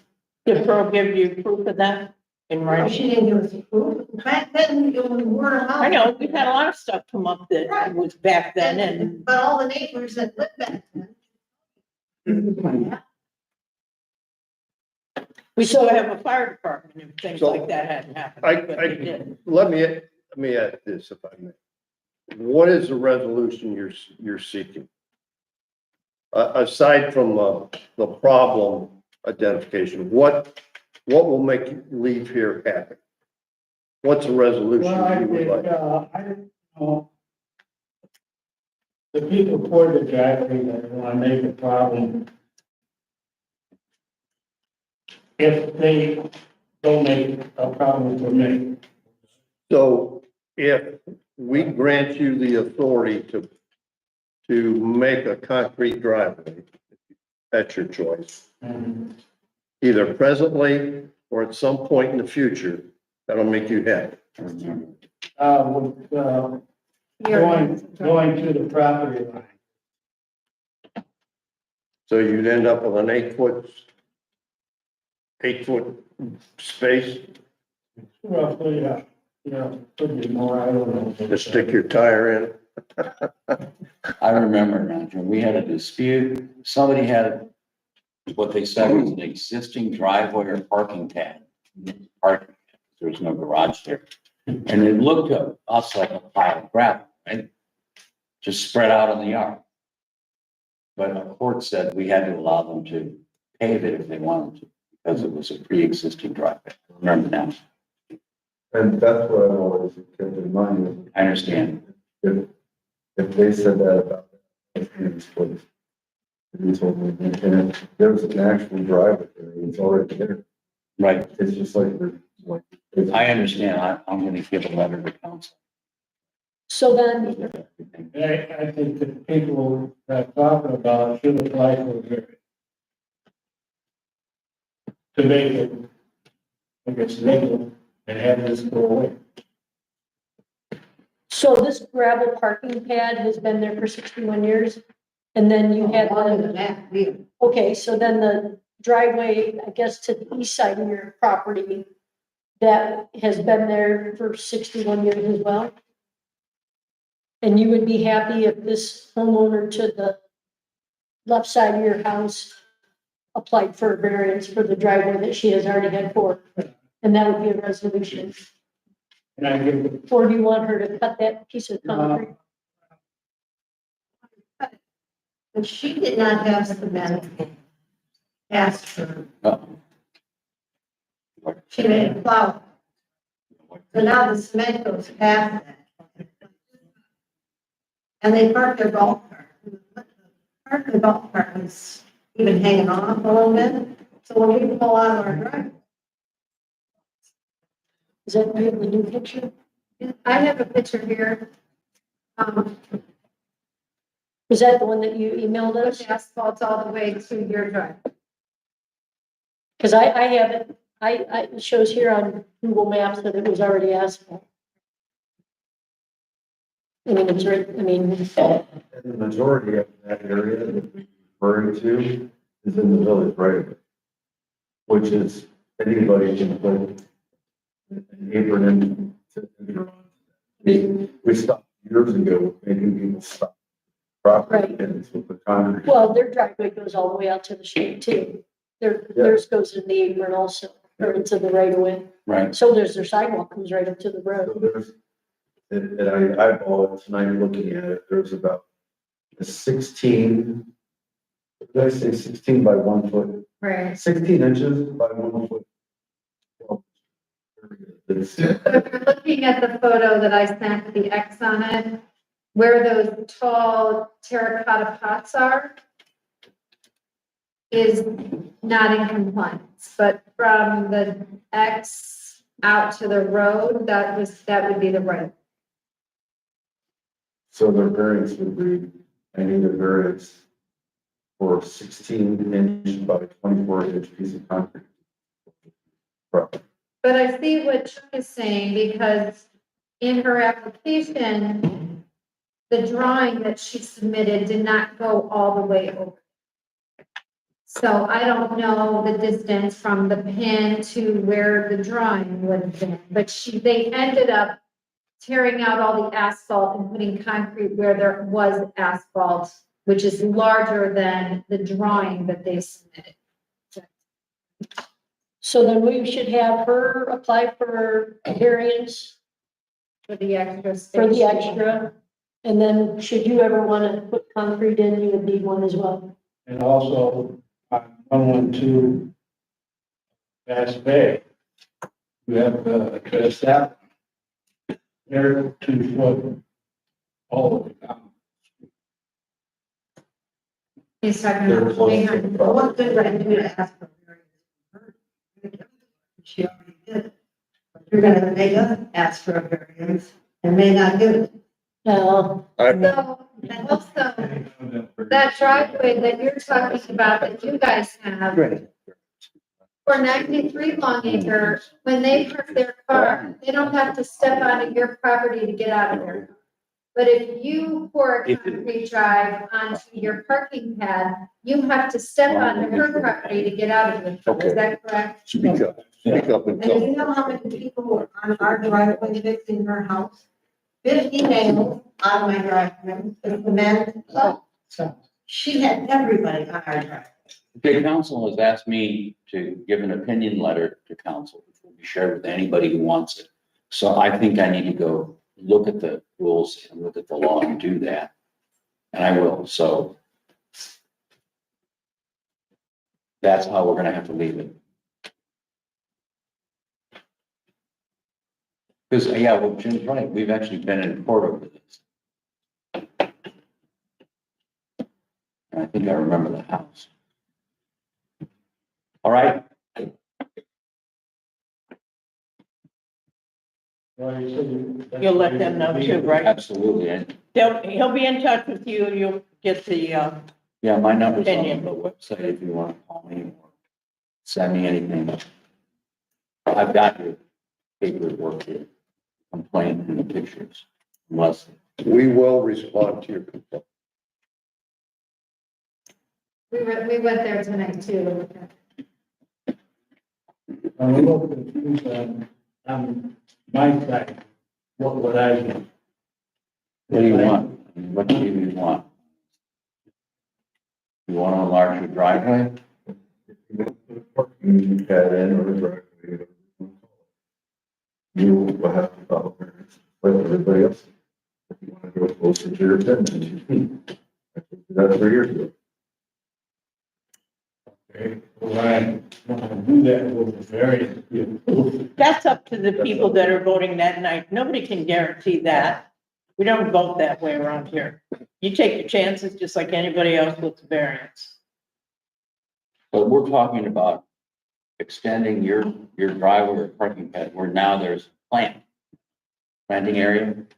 Going up around it, right? Is that right?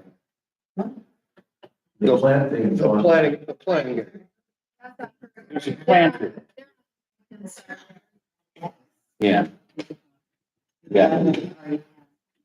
Right.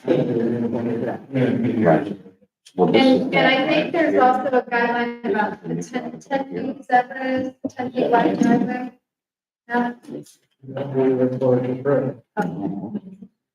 Okay. Our meetings are not normally like this. Things are usually. Yeah, and we have a lot more to get to, so Yes. let's wrap this part up. Thank you very much. Okay, let's move on. Okay, the law director will be getting to you. Okay, we'll move on to community relations. Tamika? Excuse us, before we leave, thank you.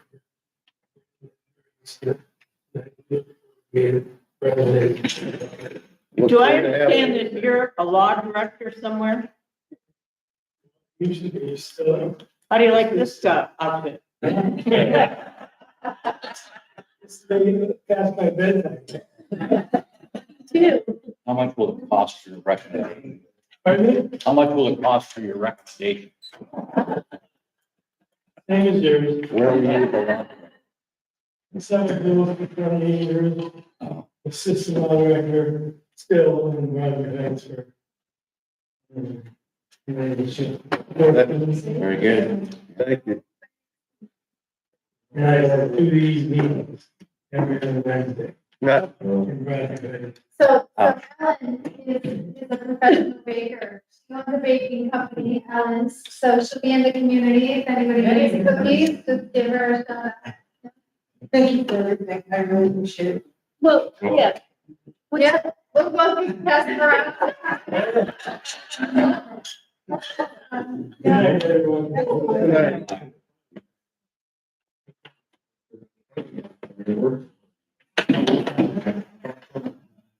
okay, community relations. Yay, fun stuff.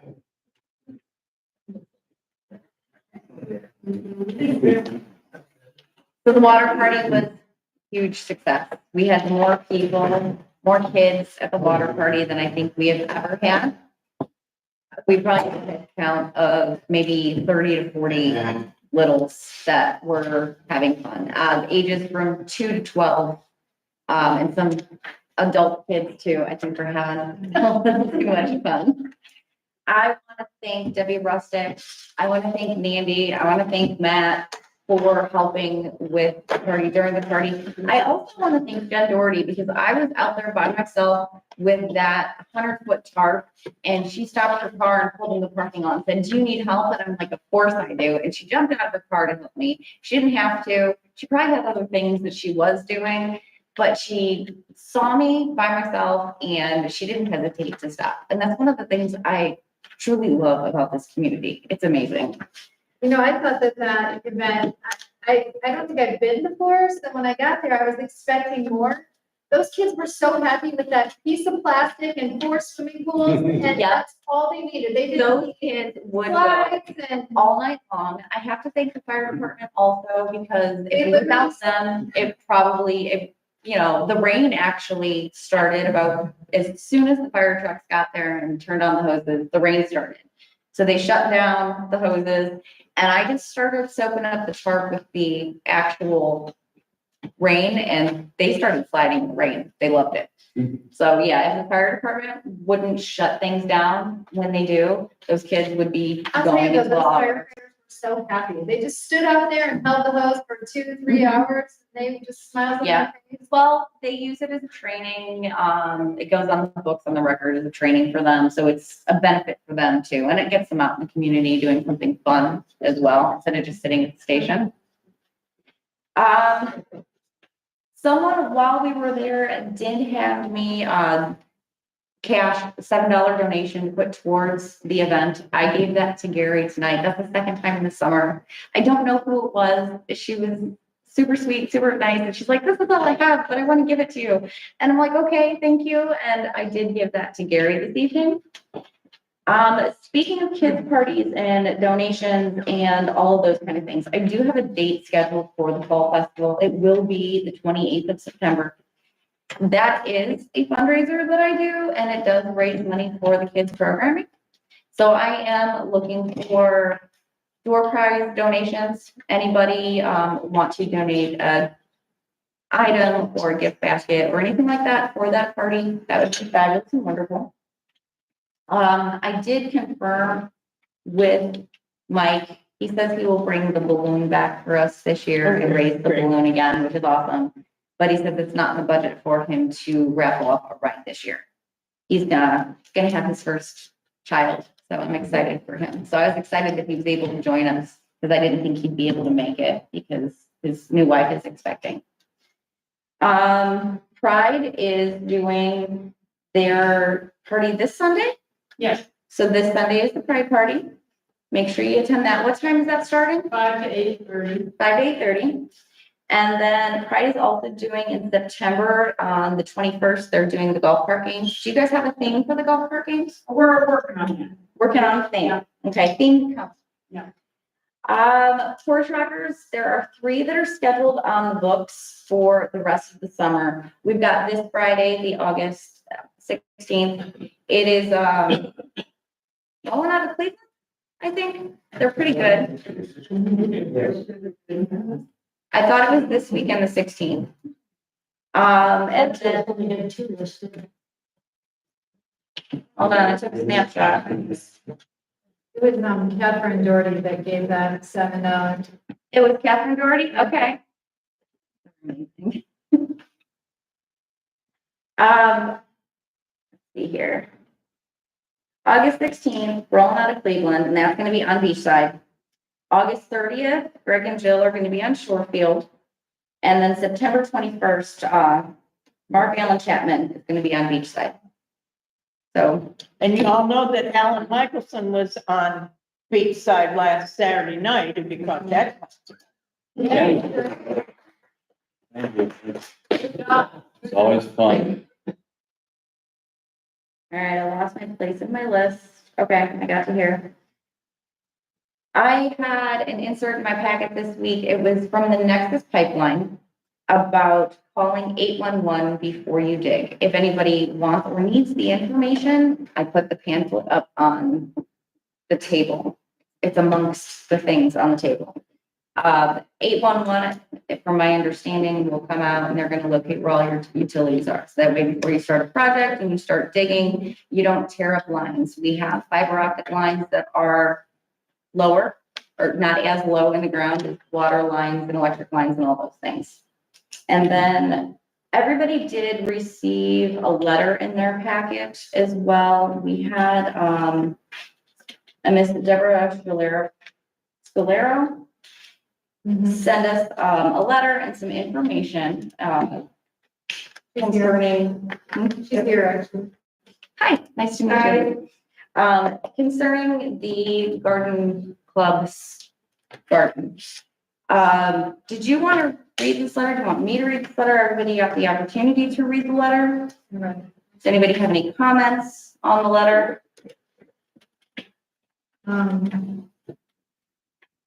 You could basically say what it's asking, or what the idea is. Okay, so Deborah, do you go by Debbie or Deborah? Deborah's fine. Okay. So Deborah did inquire on replacement of the fence around the garden. She got a quote from a fencing company, and it looks like the quote is to be in some of the $15,000 for replacement fence. I appreciate that you did the legwork to find information like this for us. That is amazing. I don't know necessarily if this is in the budget. I don't know how the rest of council feels for us. I know funds have been already allocated this year. I don't know if you were thinking maybe you wanted to do fundraisers or something to try and raise this. I do know Fred and Pam, they had replaced and they had done a lot of work to that fence 2 years ago. That was the garden club. That was the garden club. Okay. Unfortunately, we had the poles that originally went in there were donated and they were really not, they were half rotted. So they lasted like a couple years and then they rotted. So last year we replaced some of them, you know, just to get it looking. It's just an eyesore. It needs to be redone. I think we can figure out a way maybe to have, you know, to do it for less than that, but to do it properly so that it's not an eyesore for our village. I mean, it's right behind the village hall. I think we want it to be a part of our village. And, you know, it's a great thing. In fact, most of the people that are in there are not in the garden club. They are village residents. And we had a waiting list for that property because the deer are so bad. They want to be in that garden, so we had to turn people away. How many people were There's there? 10 plots. There's 10. I mean, we probably could make it bigger if we were gonna, redo it, but, we don't have a problem getting people to, come in. In the beginning, we kind of did, but now the deer population is so bad that people can't grow things in their own yard for the most part. Mark, did you have something? I was saying one garden, but now you mentioned is one in the back. Yeah. And I feel bad for the neighbors having to look at that. It doesn't look good. So I've pulled into the parking lot several times. I never thought it was an eyesore. I haven't either. My first impression when I read this, I've got a lot of friends that have plots there. They love the community garden. I thought $15,000 was a lot of money, especially considering you have easy access to it. I realize it's not gonna be made, I think it's not gonna be made out of wood, correct? Can I say something? So after I met with you, Mayor, I realized that estimate was not ever gonna work. So I have had someone in the canal last week with a totally different, objective. It would be reusing all of the newer posts that are cemented in, taking out all the rotted ones, replacing them with new ones, and reusing all the mesh that's already there. So the cost would be way less. I just met with him last Thursday afternoon. I was hoping I would get like a new quote for it. And I really believe that when I get this quote, it's going to be nowhere near that. It's going to be very, very reasonable. And I would like to get that quote and send it to you because it would be repurposing what's already there. But structurally, it will be safer. It will be long lasting. It will be out of the window. Well, the addition would be horizontal posts between them, so they're just not going around and the fence isn't waving around. It would all be secure ground and it would be, again, very, very long lasting for years to come. Okay, so you're gonna get that quote. I'm waiting, yeah, I was hoping I'd have it today that I could bring it, but it did not happen. For $15,000, I expected a full color slideshow. No, we did. Yeah, and you know what, when I did that, I called the fence guy and came out and said, what could you do? I had no idea. And actually, there's a lot of fence companies also that if you're just having the dimensions, they don't even need to come with a photo and dimension. They can Yeah, so, well, Would this be taxpayer money or would this be, that we don't have any donation money? We don't have any available funds left that I know. So I don't know, have you discussed this with the garden club to see what kind of fundraisers or anything that they would? not yet. Did you reach out to the Medallion Community Garden like I suggested and ask them where they get their funding? Because they have a beautiful community garden downtown, huge. No, I haven't, I just started. Oh, No. So no, I haven't. Yeah, that's huge. Backstory, if I know it. The garden is Garden Club's baby. We said, yes, you can use that plot and you can plant a garden, take care of it, maintain it, have fun with it. So as far as the village funding it, I'm not 100% sure if that's in our budget. We just had meetings a month or two ago, how we're supposed to decrease our spending and not spend as much as we have been because we had an endowment fund that was given to us in 2020, 2021, and we went crazy and we did a bunch of stuff in the parks and we replaced the tennis courts and we did a lot of amazing stuff in the community. That funding, that money is now, it's gone. Ken spent it all. Blame Ken. He's not here today. We all had to draw back on our budgets this year to carry forward for the next year. Okay, that's fine. And so as long as I know that what you're saying is that if this is not your thing, it's the garden club. then I'll move forward with it. Yeah, I would ask the garden club. The garden club has $200. I mean, our budget in the garden club is nothing. Well, I suggest, you come up with some better prices, more reasonable, and they can talk about it. Yeah, I mean, if we can get a reasonable, maybe the garden club can contribute to it, maybe even Pride could do it, and the village could do it, and we can all combine. It is a village, on village property, and Yeah, but you and I both know 15,000. that was she, no. And she knows. She has no idea. Well, even that, I mean, maybe we could get some community members to do the work instead of paying someone else to do it. You need machines and if you're gonna put 10-foot posts up, they've gotta be like 4, 6 feet in the ground with cement. And so you need somebody who knows how to build, that can do it properly and safely on your property, in my opinion. And not just community members digging holes and trying to put stuff up. I think you'd be surprised at the people we have in our community and the resources they have. I would love for you, like we talked about a couple weeks ago, to reach out to Medina and find out how theirs is funded or maybe another community, their community garden is beautiful. So like I said, I've never thought this was an eyesore, but I mean, if you wanted to look beautiful and amazing, I would find It's out. not about looking beautiful and amazing. A post, my plot is in, and the corner post 2 weeks ago fell in, broke totally off. My husband and a couple other guys had, it's tied with rope. It's not safe. So that's what started this whole thing. The posts are just crumbling.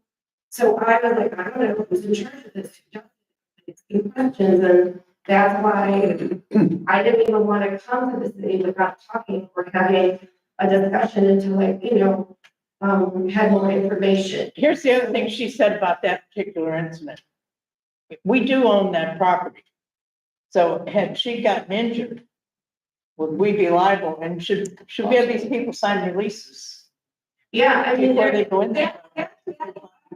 Looking at my garden, when that thing fell, I seriously would have been injured. So that's why I kind of came to the mayor, like, what can we do? Sounds like it's supposed to come. Yeah. Assume your own risk. It's too much part of the community now. It's been a great thing. I feel, It's more than 10, because it's your plots. yeah. there are people here. There's 10 plots, right? And there may be 20 people involved, 20 families involved. I'm not one of those. I don't care what happens to it. Tear it down, fix it, but don't ask me to pay for it. It's a great thing for the community. They get rid of the damn deer. Well, all our problems. But Debbie, you're on the record. Yeah, just and maybe hardly any labor. That's what my goal is, to repurpose what we have and just add a few extra. I think, a legal opinion, people who are working in that garden, not an employee of the village, not paid by the village, think in terms of gardening accidents, claims would be barred by assumption of the risk. Because there are some risks in gardening, and when you engage in gardening, you're assuming those. The posts ought to be replaced. Fence ought to be replaced. It can be done reasonably. I mean, I feel if we really do some investigating, those posts, those rotten ones have to come Right. down. It's just not safe. And, we thought we put them up, we cemented them in, we thought we were doing the right thing, and then they just crumbled and unbeknownst to us, they've been laying in her backyard for how many years, and they look good, but. Has anybody driven by the place next house right over here? I should think you come and help you build it. I was always told that you put, There's a really nice. Yeah, and this is tough. I mean, this. Right. so I mean, my fence is, they have good. 10 feet really necessary? For a little bit of gravel and Well, otherwise, if you're gonna jump over it. I mean, I have a small plot of land garden on my own property, And other than when they walk around that fence and grab the things that have grown over it, I've never had a deer jump deep. They jumped this into it. fence if the ball's 10 feet tall, straight up. Okay. Just ask them. Yeah. I'm allowed to answer Yeah, they questions. jumped this fence. That's why we had to put the wires on the top and cantilever them in so the deer could not jump, because they jumped that. And they sleep in my backyard. She's feeding them. isn't she? No, I she think the not. garden probably does more damage. Well, that's another thing. Okay, so you're gonna come up with some more ideas? Yeah, for sure. I'm gonna try to put this other quote and see what I can do, and if it's under, I'll keep researching. Okay. This is the starting point. Okay, sounds good. And I'll reach back out to you guys. All right, thank you. Okay, what else, Tam? Last thing I have, I forgot of my list of events.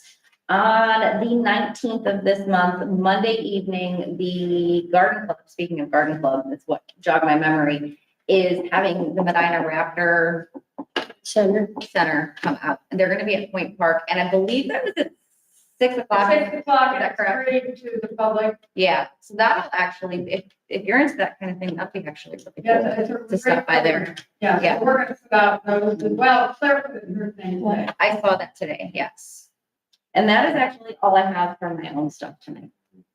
Okay, so you're, I have Ken's stuff. Do you want me to do that now, or do you want me to wait my turn and go at Ken's turn? your field day activity, you're gonna have that? We are not. We're gonna, that one is totally canceled. Okay, we'll give you a break, go to building utility. So maybe we should have a frozen t-shirt contest at the pride party or something. You never saw anything as good as frozen t-shirt contest. My grandkids, that was hysterical. If it's long enough, we can do that on Fall Fest. Yeah, we could do it at the fall fest. There you go. And get your hands on some extra small t-shirts. This way it's even tougher. There's some smalls. Okay, Brian, ready? I don't have a whole lot.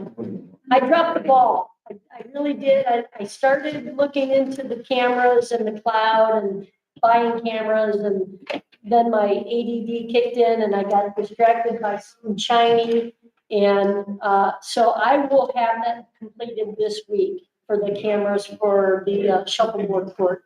So I did not, I dabbled, but I didn't punt. I didn't do it.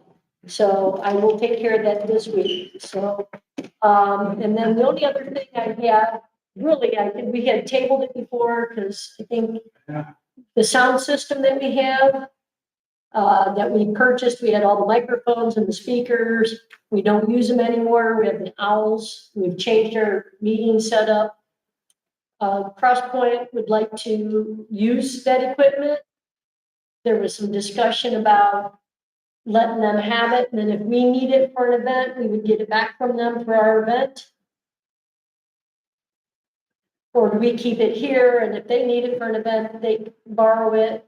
Sounds like they're gonna use it more than we will. I know Tamitha wants some of the equipment for movie night and stuff, and Two of the microphones came in handy, Yeah. and then each borrowed some of the stuff and they needed to announce things. and it's sitting in the room. It hasn't been used for 2 years. I might even not even remember how to set it up. Use it. So, Tammy, you think it should stay here or go to? I think it could go to the church, and as long as the church would be willing to, if we needed it for any reason whatsoever. Because that soundboard does hold more microphone plugs, but I can't ever really see us needing more than 2 plugs or for the microphones. Well, there's what, 10 of them, I think anyways? Yeah, there's a lot of microphones. So if we kept 2 of them, I think keeping 2 of them would be sufficient. There are short cords with each microphone. I'd like to keep a few cords with the microphone because we need. Sure. to. Just get an email from the church.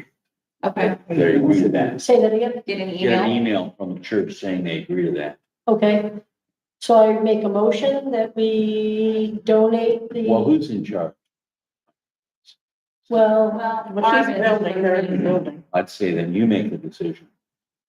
do I have to make a motion to do No. this? Okay, so we just need to get a letter from Cross Point. Is the system worth less than Well, that I don't know. $1,000?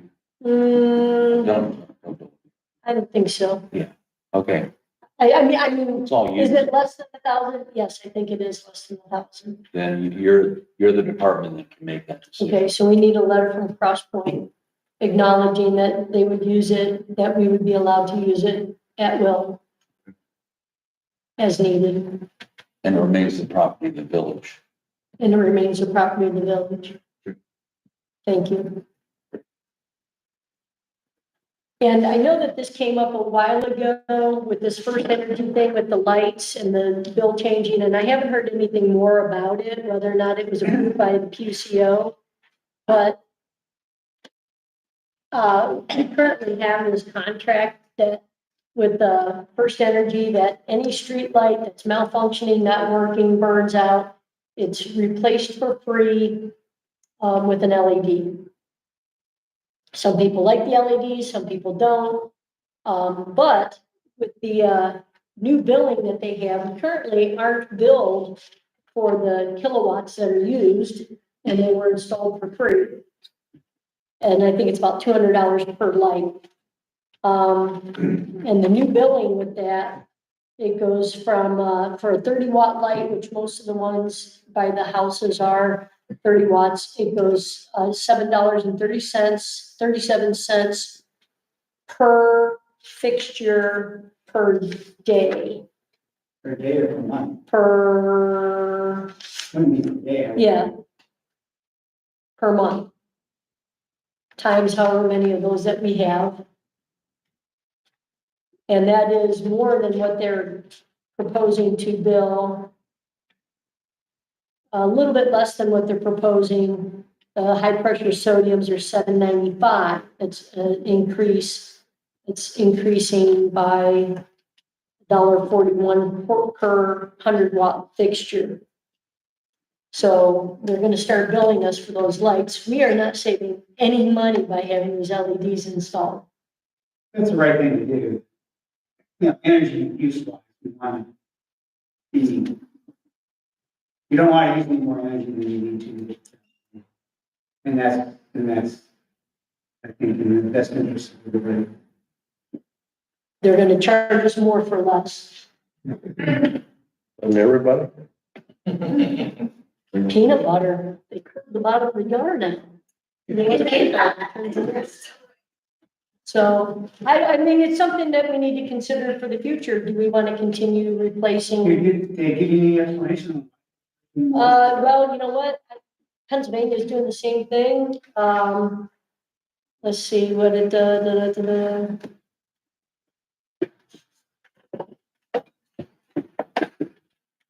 It just seems kind of backwards. yeah, well, I will try to get more information on that. Ohio Edison Electric Illuminating, their first, filed their first application since 2007 to adjust the company's base, so it hasn't had a change in 17 years in their base rates since 2007. So everybody's utility bills are gonna go up. And, well, I think that you can do the apples to apples and get a better rate, but regardless, everybody's rates are gonna go up. Just their basic charges, their base rates for residential, that's in this letter too. So, Barb, there's a new customer service representative from NOVAC for our community. And I kind of pushed her on the summertime. Right. Right. So I Understood. may put you and her in contact. And Mark Crossie's been a good ally there. Because NOVAC has been a big proponent for, you know, the 230 communities they represent. So our issue is foreign. I don't know if they could, contact, They don't have anything to do with the streetlights, huh? Well, they do have on contracts with communities. I'm I wonder not, if they could, I don't know if they can help you. speak I to, think that PUCO on our behalf. Yeah, we'll make Okay, the contact. If you're Okay. getting those LEDs for free, you might as well keep getting them, because sooner or later, they probably want you to have them anyway. Instead of they're high like- pressure sodium and then you have Yeah. paper. Talking to the lineman, he's like, we're giving these things to you guys, they're $200 a piece, it's costing them money. So now they're just turning around and Well, they're making money by the month. So they're just, they're So putting it's us at, the free lights. I mean, it's a. yeah, nothing's free. nothing. But Okay, I noticed on Northville, between the house, between Matt's house and Liz's house, there's a tree on the wire there. I forgot. I started checking my. a tree on the wire. There's branches. Oh, down in on- the store. Okay. I'll call them and report that. Thank you. All right, hey, that's all I have, short and sweet, but I do apologize, I did not fully jump in on the, camera system, so I will take care of that. My Okay. apologies. You're good. Okay, we'll go to Parks. Tabitha has Ken's report, and then we have a couple others. Ken's studies report was short, but see. First thing Ken has on his roster, the swim platform and ladder has been repaired and reinforced. He says it should be a permanent fix. He wants to thank Keith, Riedel, and Bill Glassnack for their professional expertise. A new sandbox has been installed, and he wants to thank Alan Robbins for making this happen. A deep rake and sand swap was performed by Chris Wozniak. Wozniak, thank you. Helping to combat the burrowing sand wasps, which I guess are not harmful, but they're a nuisance. The boat ramp gate lock, the lock has been replaced, but the keys that we existingly have will still work. So nobody has to worry about that. It's a brand new lock. The locking mechanism has been broken for quite a while, from my understanding. And it has finally been taken care of and replaced. And we had to get a new lock because the old lock factory burned up.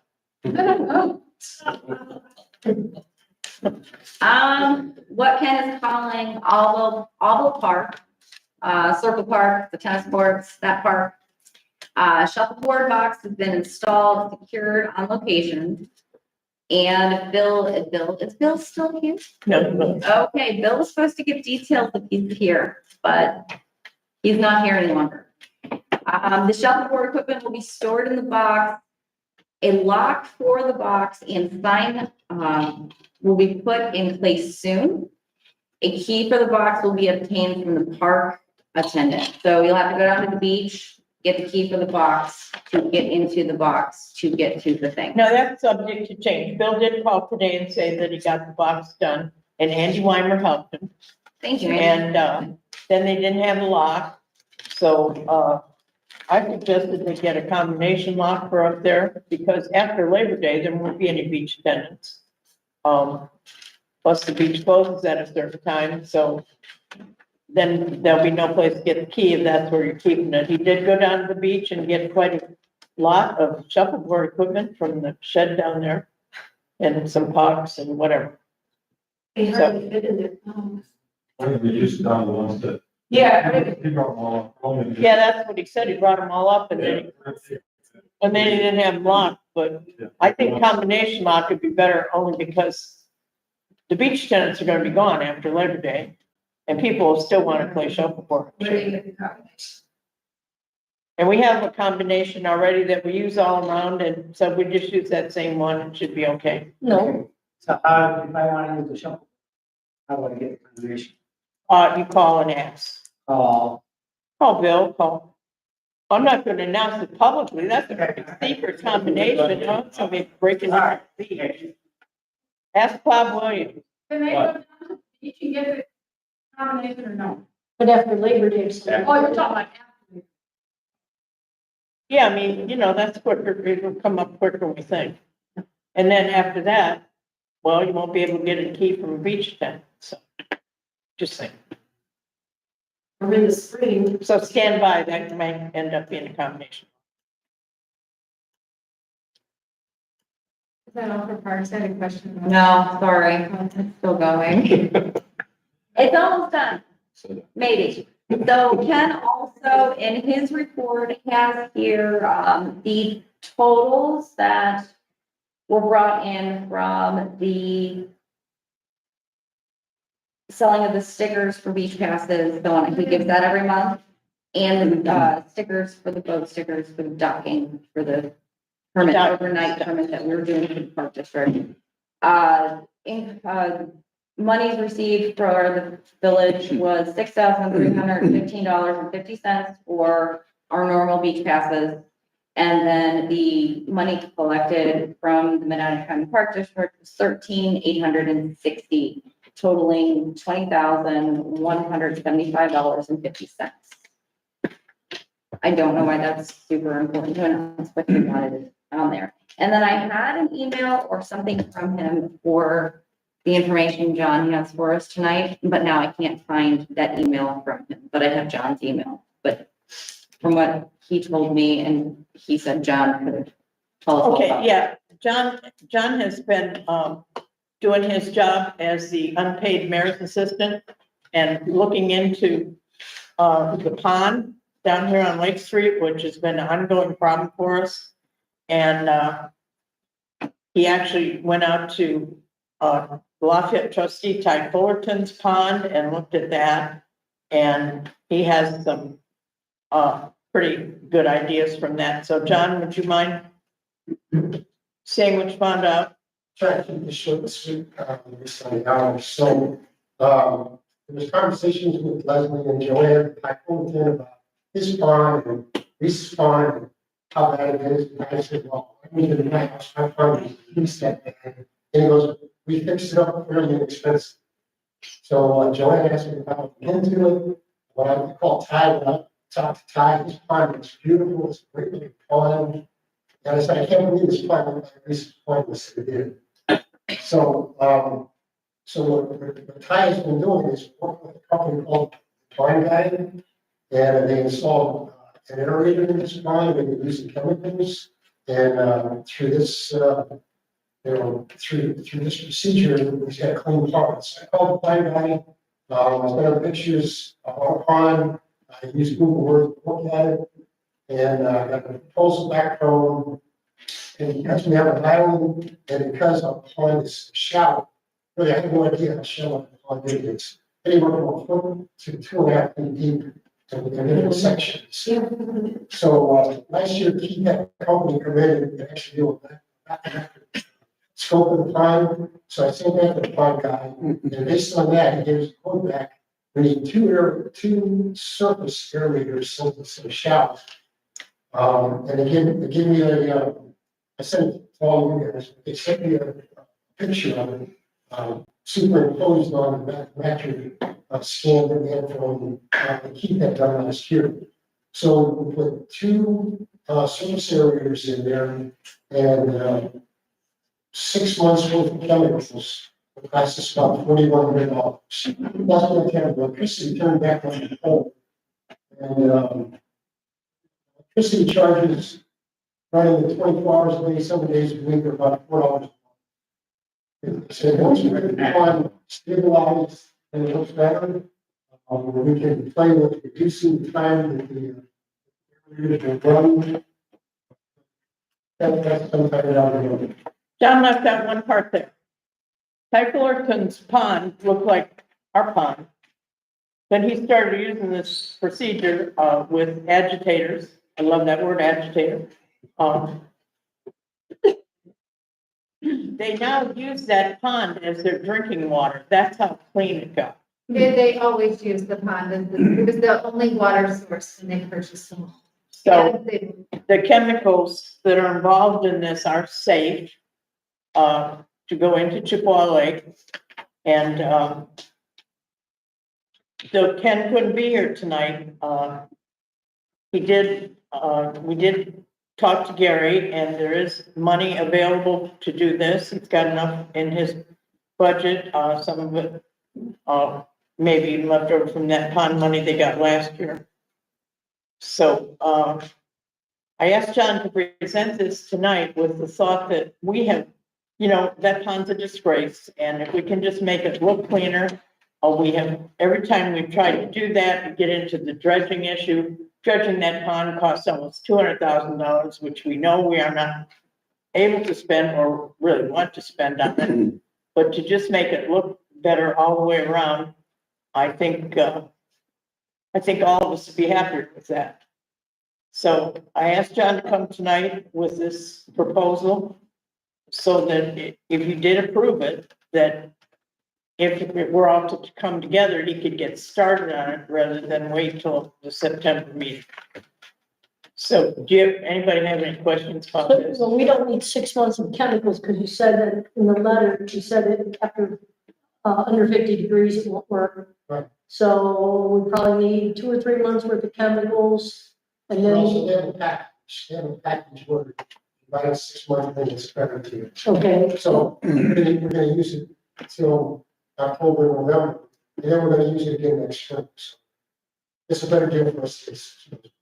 and those aerators have to be removed in the wintertime? But the chemical will just freeze and then thaw back out and still be okay, right? Question I have, John, is, how much of this requires local manpower? Putting aerators in, maintaining them when they become clogged, taking them out. So he will provide you with the aerators and the chemicals, but he does not actually install the aerators.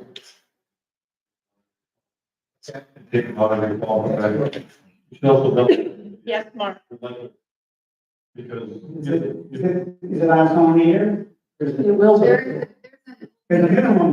Now the meter's gone. Charge. You're not using anything. What were we paying, Gary? $190 a month, Point Park is, I was mean, it 90? I think so. for what? Not. $90 a month just to have the power. Right. So we pulled the meter, killed the power. Because previously we had our own aerator there. It constantly clogged. That, the hazard with that pond is what you don't see. And John's correct, you got about 1.5 to 2 foot of water. And then you've got 4, 5, 6 feet of muck beneath. Mark, I'm sorry, are you done? No. The issue in my mind is there's so much biomass in that pond. The only way you're gonna resolve it is to remove it mechanically, either by draining the pond, digging it out, or slurping it out with a muck collector, one way or the other. Have you thought about filling the lake in as different construction projects? Because it's in Medina County, Lafayette Township, we have to comply with Medina County's water requirements. So. Why does the village even have it? So whether you fill it or try to rehab it, you gotta get all the muck out first. If you wanna fill it, you can't just throw a bunch of dirt in there. Okay. You gotta remove all the muck. I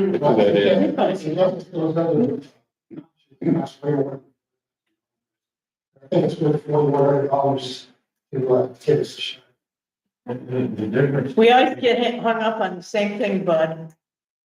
And, I'm with John, at least we should try it, because we always get up on the same thing where you're talking about all the stuff in the pond, and then you get it up at $180,000 or something. And, I'm not trying to rain on John's parade, and I appreciate. it's not John's parade, I asked him to look it up. Well, My idea has always been, can we make it look better? We don't have to make it so it's like some if kind you of want to spend Olympic $4,000 pool. to try and improve the appearance, I don't think that's a wise expenditure. The difference between my tide pond and this pond takes drainage water from other places and cycles water all the way through it all the time. tide pond, it rains, he might get a little bit of overflow. But he's not losing all these chemicals. We're gonna lose these chemicals real fast. It's gonna cycle through that because of all of the water coming down the boulevard, back into there, into that pond, and then down through and into that lady's poor lady basement. Yeah. I think it's, I've done this before in another pond in North Carolina.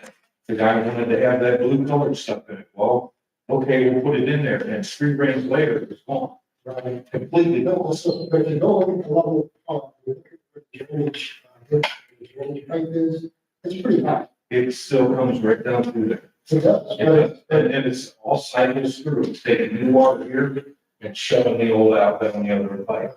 Well, also, after this, we measured it, that's up to you guys. I'm also running an excavator every once in a while, digging some of the crap up, putting fresh stuff in it, filling it in. Or there, you come up with 180,000. I'm not saying that's what it costs. I'll run the machine. You run the machine for a weekend, I'll run it for a weekend. We send it back, we wait a couple of months, run it again. What do you do with the stuff you take out? Leave it there and let it dry out and then put it back. That's part of the county drainage system, isn't it? Yeah. County, Like, Penton Basin, so we'd have to get the county to do anything. John, yeah, they mentioned agitators or the aerators. So they're not aerators, they are two different, these are agitators. Okay, all right, so. Before we had an air. Yes. Okay. To the big number now, the siren came out of a one-time strategic investment funds from the state. And Medina County or the area gets $3 or $4 million to spend. And ours was 35,000. Probably got to go to a little small ticket, but they have several hundred, 200,000 $1 million projects. So if it comes to the next level, 4,000 is an easy expenditure. But if it comes to the next level, think about that one-time strategic investment fund. And that's, you gotta have your funds, your paperwork in March. They don't award it until July 1st if you do get it, but it's a pretty good shot. You may have to sell I it. think your response is one. Gary did, For the 4,000. well, 44,000. I'm talking about the big one. Because if you lose on this one, what are you gonna do? Well, didn't we just collect $20,000 in park district and beach passes Again. for parks? That's a spec. What do we do with that money? I don't know. That goes towards parks, right? No, it was set up so it could be spent anywhere. It's in the general fund. It's not in the general fund. It's in its own separate fund for distribution elsewhere. Similar to the general fund, but. We do have to identified purchase the separately. keys and stickers and all that kind of stuff out of that fund. There's Right. half of that is not, it's not profit, it's not the village, it's making money. Who was the consultant you used on that? Fine. The guy. Yeah, it sounds like it's guy, it's a company. Right. I see a truck parked in there dying all the time. I sent you an email. Really. I mean, it was late today, for the meeting, so we get home. Okay. All the information. I think we dealt with So then, once this is done, then what would the chemicals annually cost? Because we would have to do this annually, correct? Right, so 6 months worth of chemicals, is like $600 some dollars. Plus electricity. Which is $4 a week. Oh, No, that's gonna be a lot more than $4,000. That's what they quoted me, was $4. we have to pay for the meter. Oh, the base cost, either, you know, $2 a day per unit, it's $4 per day. $48. That's the other piece. Times 6. Yeah. Okay, yeah. What's that?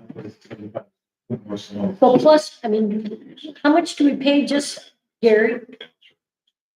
I mean, I know we're paying for that meter at Point Park, whether we're using that electricity or not, You're paying $90 for this one down here. until it was there, until we told. Do the same thing, 6 months to pull in.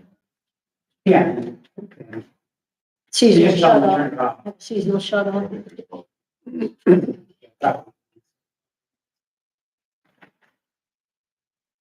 Okay, so you guys want to wait on this then?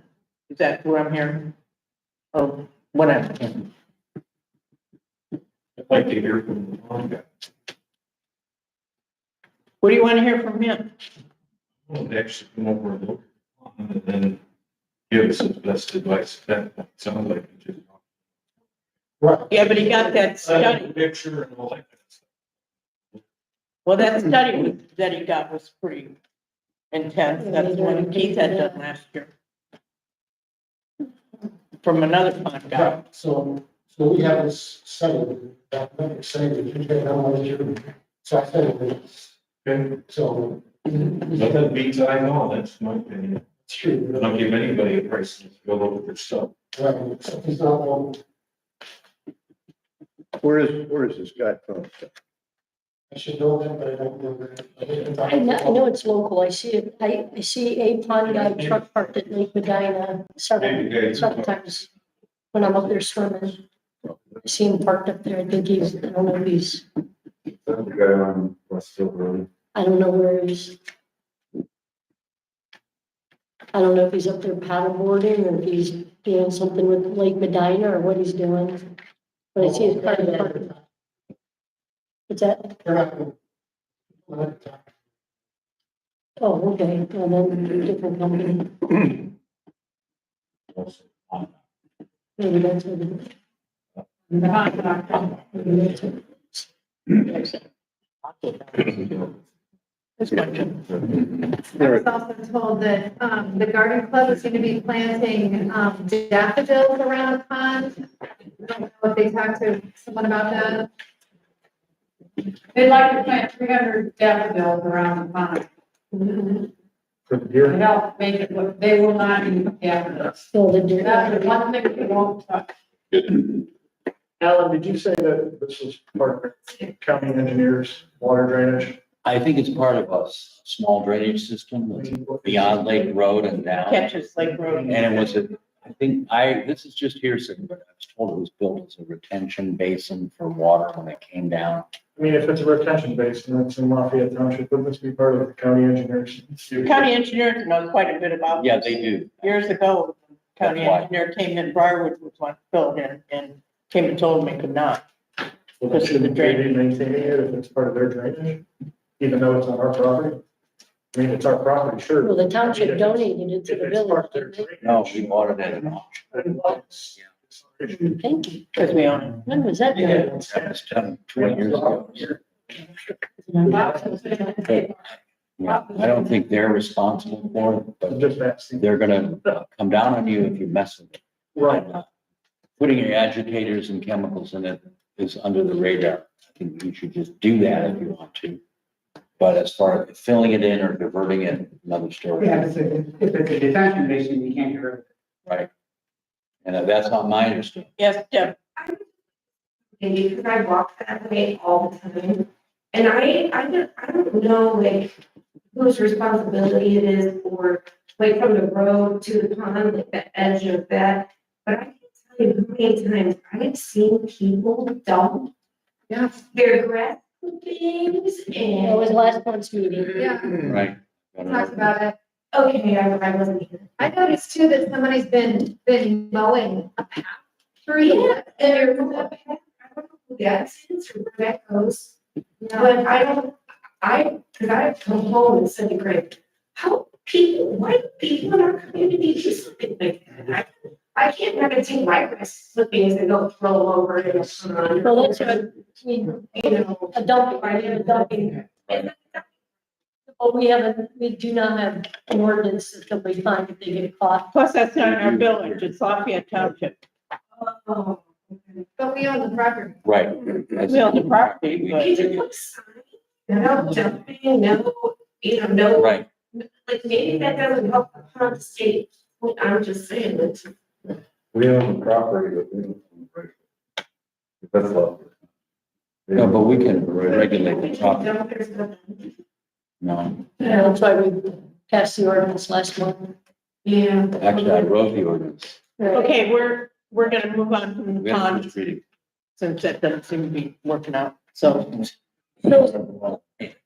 we have a, So we're gonna table it and, if you gotta make a motion, that's all it is. Somebody makes a motion to spend the money and you either pass it or you don't. Or a motion to table the issue. Bring table the issue forever like we. If you table the issue, it has to come up next month. Yeah. That's the way the parliamentarian rules work. So it can be taken off the table by motion That's correct. at any time for consideration.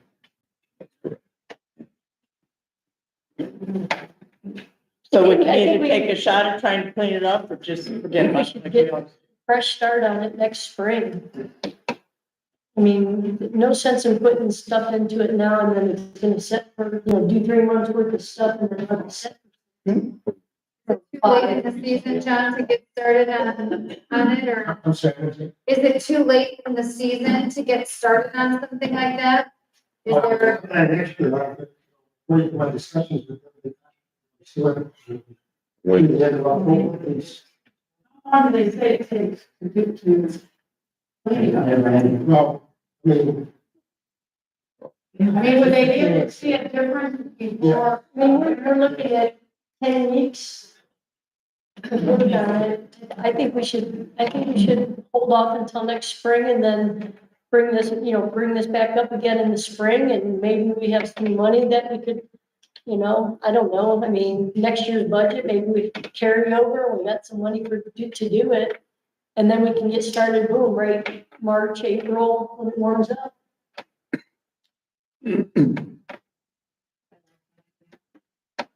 Okay, we have this dumping ordinance here. Right, are you done with the So pond? we table this until March, spring, or, I don't know, nobody's talking about it. Well, you can bring it up anytime. we're gonna table this. No, you make a motion to. Make a motion that we table this. Second. All in favor? Opposed? Okay, now we have this ordinance. Let's Yeah. get this over with. That ties into dumping, because we have an ordinance on the books that says you can't dump or place any household trash or other waste materials in receptacles in the parks. And that's all well and good, but I rewrote it so it also includes or on the park, in the park, on any village property. And I also rewrote it because it was $100 fine in the old form. And now in the new form, it's a $250. So your ordinance, if I understand you, applies to all village owned property, including the pond, Right. the area adjacent to the pond. Well, one section is all park receptacles and trash cans. The next section is dumping or placing any trash or waste on village property.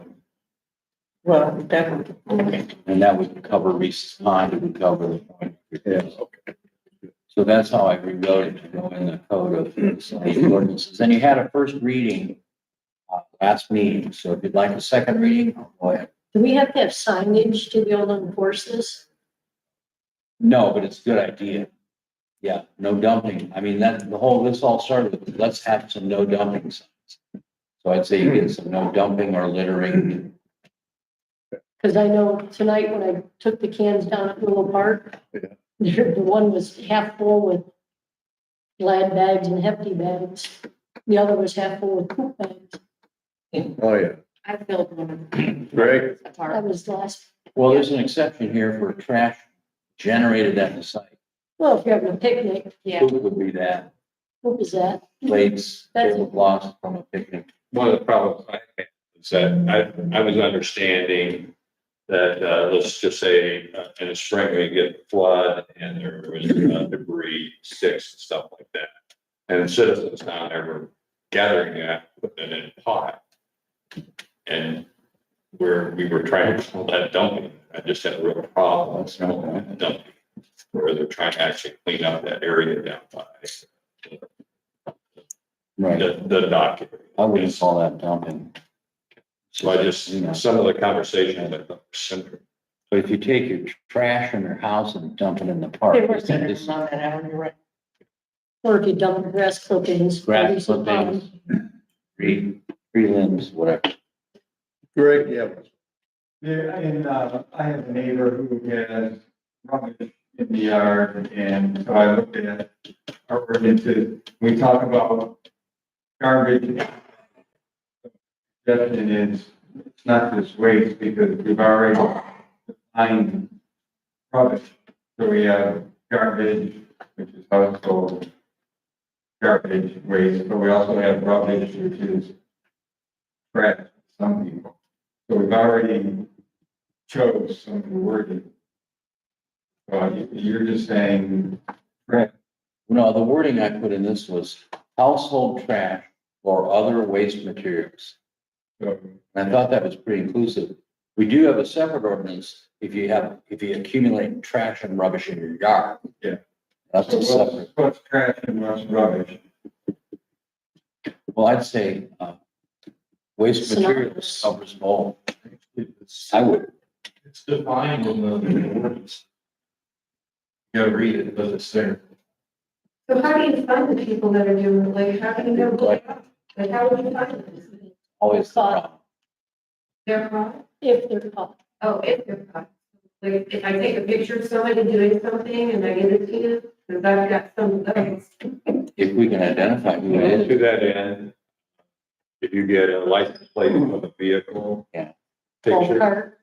Yeah. that's imperative. The others, you gotta catch it. That's just the game that you're broke, you'll never catch. The other thing I remind everyone here, call the sheriff department. Don't call the mayor, don't call a council person. If you see someone dumping trash, call the sheriff's department. Okay. Yeah, but they're gonna be long gone. Maybe, maybe not. But we as council people can't. But if you get a picture No, of that's their license plate, clear picture of their face. you get a check. If I have the evidence to prove it, I can file charge. We don't need to go through the sheriffs on that. Because this is a village local ordinance. The advice I provide is, so that I agree. we don't have civilians engaging with other civilians saying, hey, you can't do that, I'm gonna report you. Don't go there.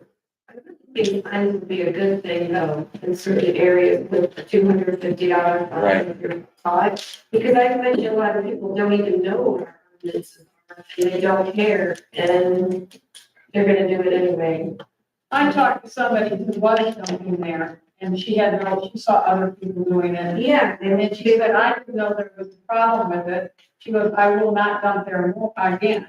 But she had just heard about the ordinance that was going through, but she didn't realize she wasn't supposed to be doing that. So. When is it okay? Second reading of- Yes. You know, I know, it's not, When is that ever okay? black things, and she thought it was more like a compost type of thing. Okay. Right. Okay, remember what I asked you? Everybody cool it. We're gonna try to get done with this. This is the second reading of ordinance number 897-24 by title only.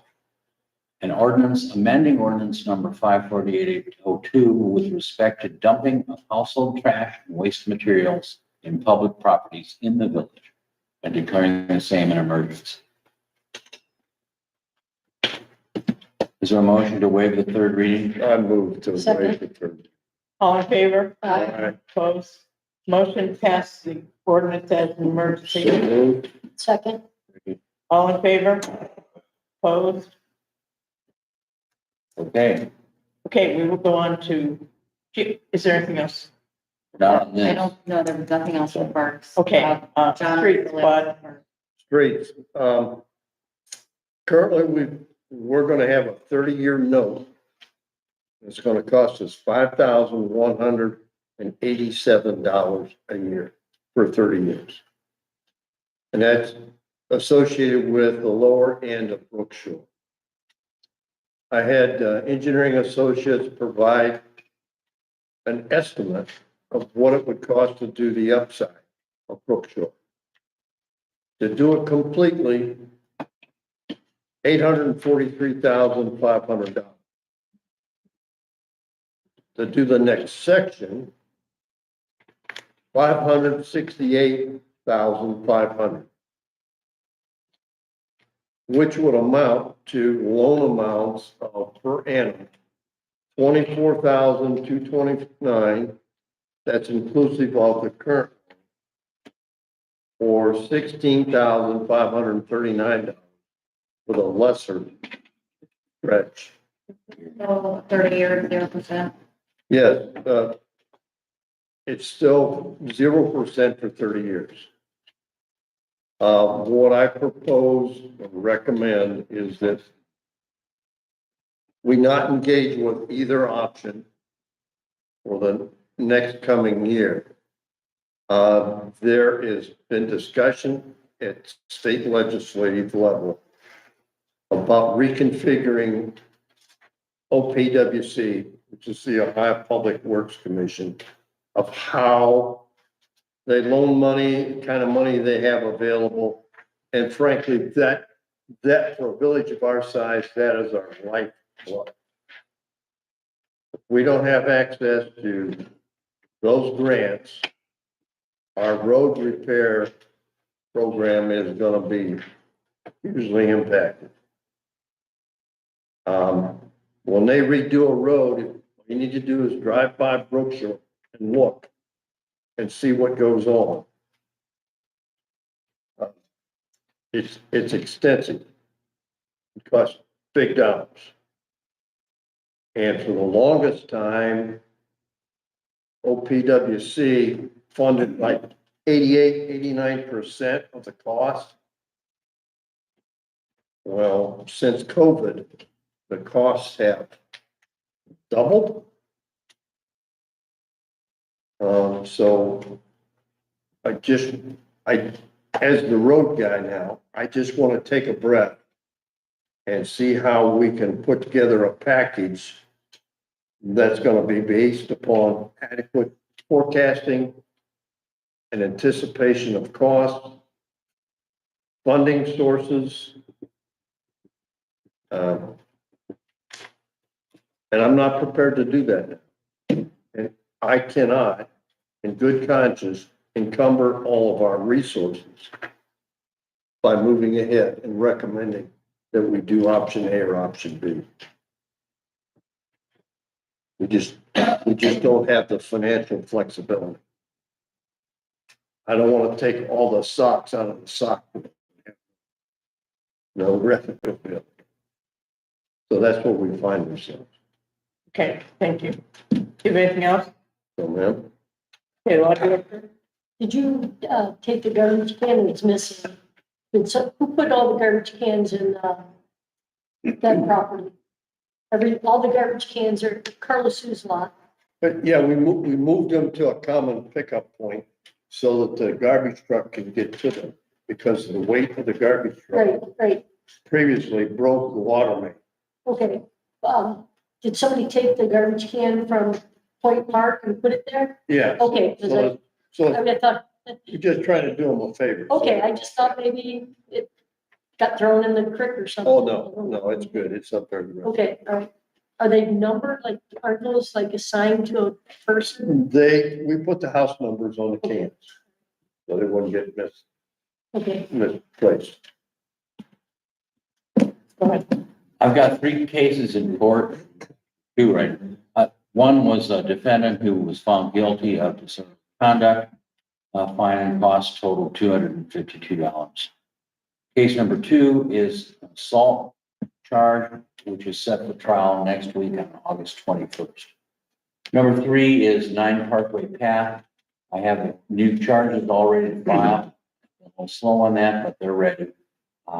And I was asked to do that last month, so I'm doing it now. So that's what I have in court, and that's all I have to report. Did you get a new, agreement from the park district? No, It's the same agreement we already signed, but, I didn't get anything. No. okay, Gary, finance? Okay. On Saturday, I distributed the July bank reconciliation report to council. Everything's in balance. Any questions, comments? I have a motion to approve signing off the bank reconciliation. Vote. Second, all in favor? Opposed? On Saturday, I delivered all the council the July appropriations report. Any questions on appropriations spending through July? I have a motion approving council to sign off. A second. All in favor? Opposed? Thank you.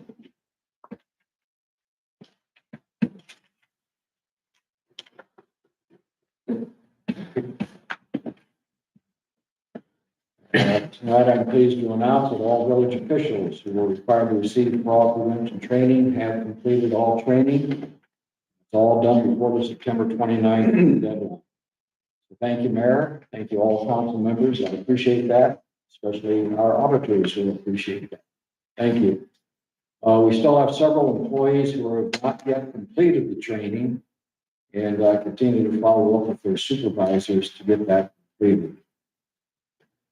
Any questions, comments about fraud training, prevention, so forth? Okay. As a reminder, no grant monies in the amount of $1,643 are available. I have not yet submitted a project for review, but today, at Barb's request last month, I was late on this. I sent an email to NOTEC asking that the new camera with solar panels could be part of the grant monies usage. As soon as I hear, I'll let everyone know. Questions, comments about NOPEC grant? As a reminder, we also have the opportunity to apply for a PEP grant for $1,000 on safety-related expenses. We do need to determine if we're going to split using the potential grant monies between the siren and the tree removal that's already been done by AJ Tree Service. You want to split it between the two projects or give it all to one of the projects? I think the siren project's gonna be self-supporting. Okay. You want me to use that, apply for the $1,000 PEP then to cover part of the AJ Tree Service, or save it for another one? I think it'd be good to apply for AJ. Apply to AJ. Okay, I can reallocate because he's already been paid, but I'll just reallocate. I'll put the paperwork through for the PEP grant, and as soon as I get the 1,000, I'll reallocate. Do we need a motion on that, Alan, or we okay? I think you should, Okay, for the record. I have a motion to utilize the PEP grant against the AJ Tree Service paid invoice. Make that motion. Second.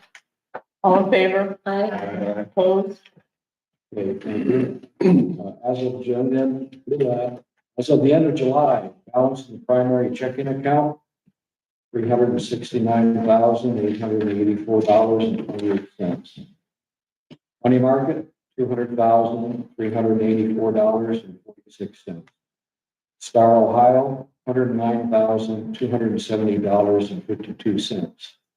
Total, $679,539.26.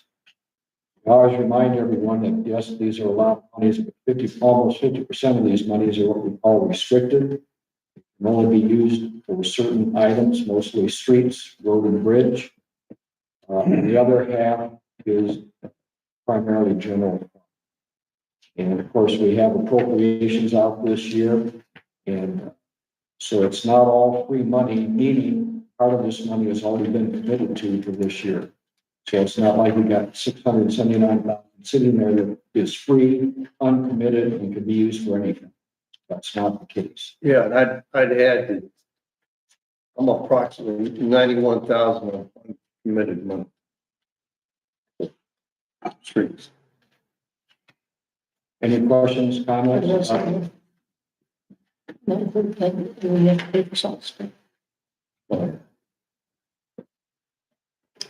Gary, question on your, going back to the grants that were on, $5,000 a year for 30 years, 0%. Yes. How are you doing that? True up against what your current budgets were versus what's real. Okay, are you asking how do I factor that into the budget? Yeah, well, we just said, streets, but my understanding, those were gonna go to phase 9. The bottom number was 300,000. Now we're down to this 5,000 a year for 30 years. So are you, when we look at that balance money with that new financing, how does that change? Well, what I did in the 2025 budgets, because we'll start paying that money next year, not this year. I set a line item up for the payment in the road and bridge fund for the loan repayment. That way it's not impacting the general fund, which funds all the other departments. And I got that okay from Bud to put it there, so that's where it's going to reside. So for 30 years, although that loan can be paid off at any time, you know, that's where that payment will reside. And then I gave Bud a chart that listed about 6 different options for this grant at various percentages of what we call matching funds, which are cash that come out of our accounts. Considering also loans, and also considering how much grant monies do we want. In other words, when a grant is issued, there's 3 components to it. There can be.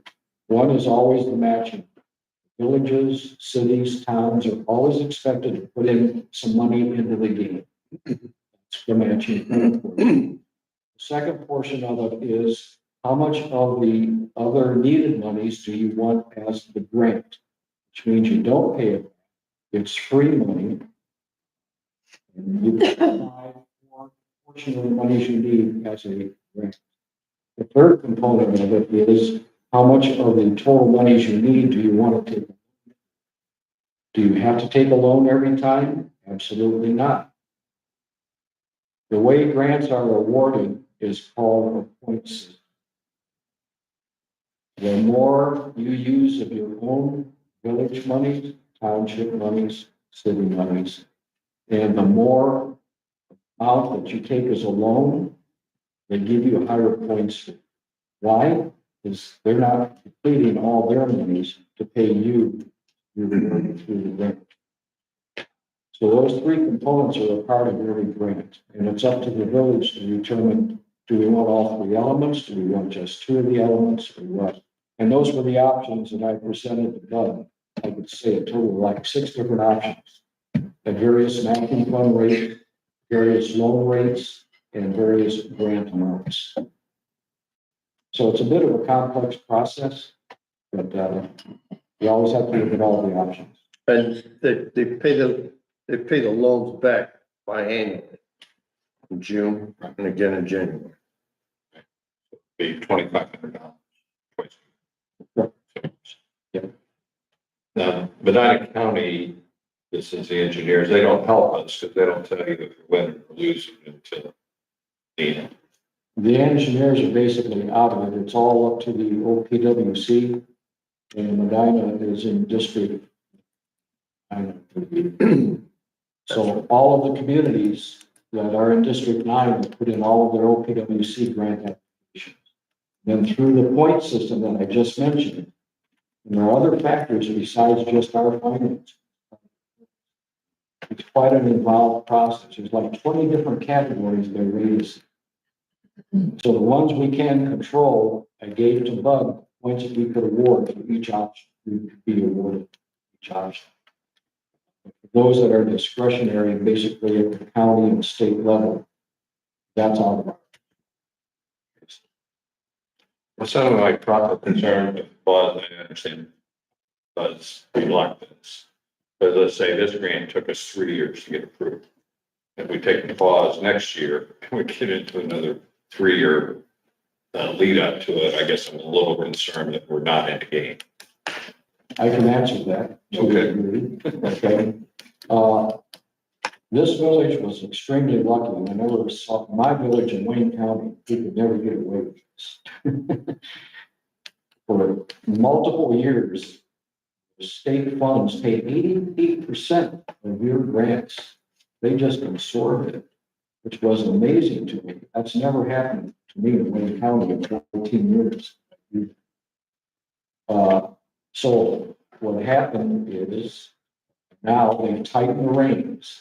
And I think the only reason we got the grant the last time was because not only did we put in our matching, for the first time ever, we agreed to take it.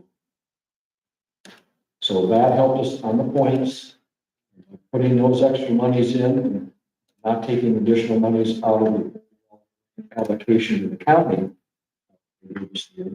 So I think so long as we continue to take loans and put in higher amount of matching funds than we in the past it was always 12% a year.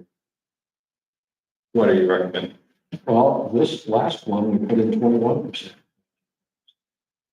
And we took a loan for $100,000, 100,000 some odd cents. And those things added up to the points, and I think that, I believe, I don't think, now I'm going to say I know that's right. Because for all those years, we never put in anything extra. You guys were lucky. Darn lucky. Do I One year remember? they got one returned and they offered the second, so we got two in one year. What will work? Well, they're reshuffling the deck. I'm trying to understand how to play the card. How you play the card game is put in as much money as you can afford to put in. Or there will be a guaranteed the grant if you do 100% loan. But man, when you factor that amount of money for 30 years, the loan repayment per year, I think the one, 50,000 a year, which is ridiculous. The total revenue that Doug gets for road and bridge is like 54,000. So just paying back that one loan with the sword. And I remind you that I don't get a lump sum deposit. My money's come to roads over a 8 to 9 month schedule. Because they come, it's also true for the general. they come from different sources. So my rationale taking a pause is A, it is extremely complicated. And I didn't feel comfortable encumbering the village. I understand what you're saying about staying in the game. Gary and I, neither one know what the outcome of this fiddling with OPWC is going to amount to, if it happens at all. But we don't know that. But the OPWC director is saying this may become a thing of the past. Now, one thing to keep in mind in the whole regard, I didn't mean to cut you off. Go ahead. So if we apply for an application this year, and if we were to win the award, we would get it. But if we wait to apply till next year, and if the state does fiddle with something and Then we remove may it, not. then we may not be able to apply. So I take that into consideration as well. Do I remember Keith saying years ago that if you did it in chunks, that you did this part of it and now you kind of get extra points because you need to finish it?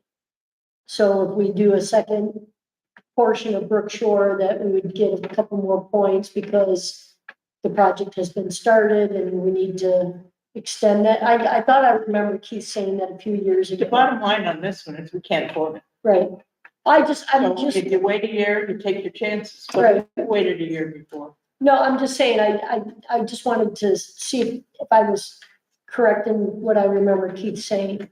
That's not an option. In other words, they don't take into account in the scoring system whether you've started a project and only went halfway or not. That is not part of the scoring process. For some reason, I thought Keith said that, so that's why I wanted clarification. And whether OPWC goes away, the state has to have some funding mechanism. We're just a speck in the whole road. Oh, for sure. So they have to come up with another. You'd like to believe that. Do away with this. And I have no way of forecasting. I've asked Engineering Associates to give me a crystal ball look of what Rustic Brook's gonna cost Park Lake, are the two remainder primary roads in this end of the village. Now, when we get on the other side of McCabe Creek, that's an entirely different issue. It's never been. Briarwood has not been redone, Never been. then there's Briarwood Boulevard. That's a big one. I always thought we were all just waiting for that to last. A lot of that's township. Fall into the creek. None of the. So, It's well, not township. so, No. then I have Garmin, Garmin's great right now. it's not, But by the time we get the other roads done, the ones that we've already fixed are gonna need to be fixed. but, you know, Garmin has a single residence on it, Right. but it carries commercial traffic, buses and garbage trucks. It's in great shape right now. Okay, are we ready to move on? Well, Is there any old business? Can you fix the whole one? Not, we'll go to the audience. Howard? it's not the only. Nothing additional. Gonna go buy a bag of asphalt. Gary wasn't done yet. He didn't give us. Garrett's still. Didn't I give you? No. Yeah, I gave you all of them. Yeah, I gave He's you- done. $679,000. Okay, Bob? You guys do this. So, there going to be any repairs being done on potholes or anything? Yeah, Barbara and I just had a sidebar conversation. There's a couple Yeah. of. Yeah. No. Yeah, they're, Need a golf cart. Now I swallowed. Pam, did you have anything? No, just the pride party coming up on Sunday, or next to that.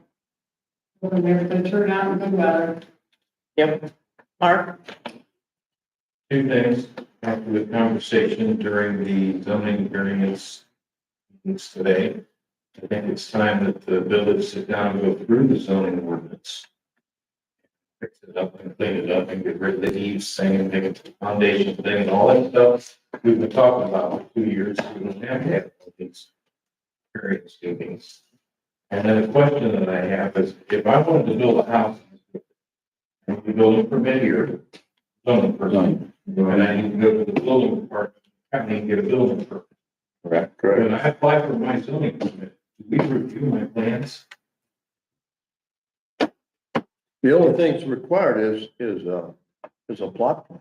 Okay, so how come they're coming here after the fact that asking for a variance because their architect didn't read our zoning good enough and went to the eaves instead of the foundation or whatever? I think in I'm this dealing- case, that guy went to the building department he went to the Medina County first, because he Okay. didn't know that we had a. See, I'm right now, I'm in the middle of building a deck. Dealing with strong building. I can't start construction until they've approved my plans. That's the same with Brian. They don't approve any plans until they go. And this guy, So this then guy, why can't we approve their plans when then they have to come back and get a variance? They didn't get approved. They got approved. Now they go to the county. Now, So, the letter is approved by council, and they've also submitted an application for zoning, which often is set. so now we go back to the people on, I think it was Morville, whatever, well, about a year ago or so, that had a foot variance for their entire house, all the way around. Legal, whatever, that was down there. Why did that get passed? If they went to the foundation and not. But that, we had to issue a permit for them to build that, a zoning permit, so why did that get issued if it was not? It was a variance first. No, there wasn't. Yes, it was. Yeah, there was. Yeah, there was. Anything outside. That's what I got told, so if it's out. Then I say, oh, yeah, I'll. Why don't we not, with, this guy's been in business 42 years, and every place he works, in every city, they don't do the overhang. Why are we the only ones with the overhang? Because every time it seems like the overhangs are what variance has to be. That's why we're giving so many variances out. We almost didn't build here because the variance, we were building the same exact one straight up. And when we got up there, they told us our eaves were 8 inches over the line. It was straight up from what I already had. I don't know why we keep that rule and then have to give all these variances out. It doesn't make sense. And it's not when everybody else doesn't do that. Any other communities, anybody you talk to, they say they've never seen that. Ma'am, it's because we're an outgrowth of a cottage community. But what was but I don't understand it. Because we had small lots, little room to work with, and it was an outgrowth of the cottage community. People took a cottage that was not designed or had thought about permanent residency. And they started rehabbing cottages to make them a permanent home. But it's still the same footprint, and that's up there, not having anything to do with down. Well, it had to do with clearance between adjoining properties. You're giving all these variances out, it seems like. But I just think it's kind of. I think if I could interrupt, my thoughts are that the house is so close. They wanted to regulate so people live in building eaves. Because a lot of. Well, then say what the eaves can be, they only need this much, My but. suggestion would be a council, if you wanted to change that, would be, okay, we'll count to the footprint of the foundation, but regulated your eaves can only be. Absolutely, and then stick to it. And that's all we can do, so that would be one way to correct it. And review, because there are several spelling mistakes out there. I've said we do a couple of them. But, and item number 2, the park next to my house. I did that plan and on there was Linda's lilac. We have a month coming up with an orange name, I'd like to move that. Is it okay if I plant the lilac?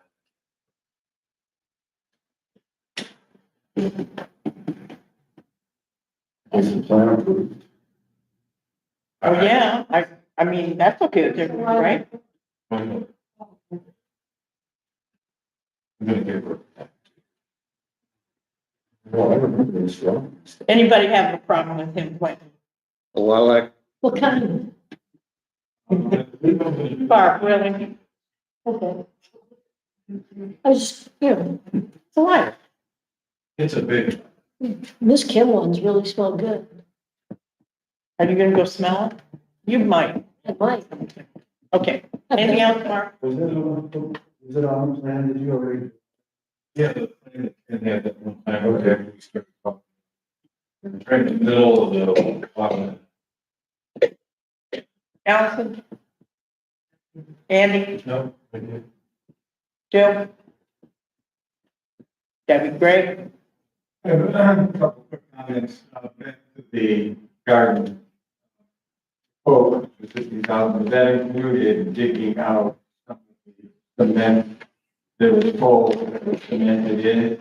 No, not going with that coal, but that coal. But you have to understand, there's some deep cement there. And that has to be, could be removed. The other thing I want to suggest is that everybody that can, go take a close look.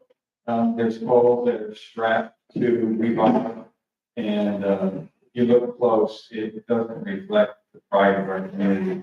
So I think that everybody takes a good close look, it will help as we move forward. I don't think we're saying we don't want it to look better. What we're saying is we can't afford Yeah. $50,000. I understand that, but Make it better. I don't think everybody So, understands the condition. Everybody look around and. Do we leave the Come up with concrete something. I know there, you- bury it, and dig a hole next to it?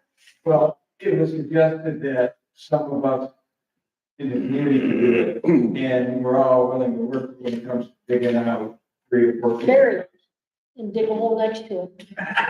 Okay, just as everybody would see it, I think there'd be you go. Yes, you do. But everybody would look at it. I don't think we said we weren't going to do it, Yeah, I understand. but it's not there yet. Debbie? Oh, go ahead, Jen. Oh, you didn't. Oh, I thought I asked you. And You did.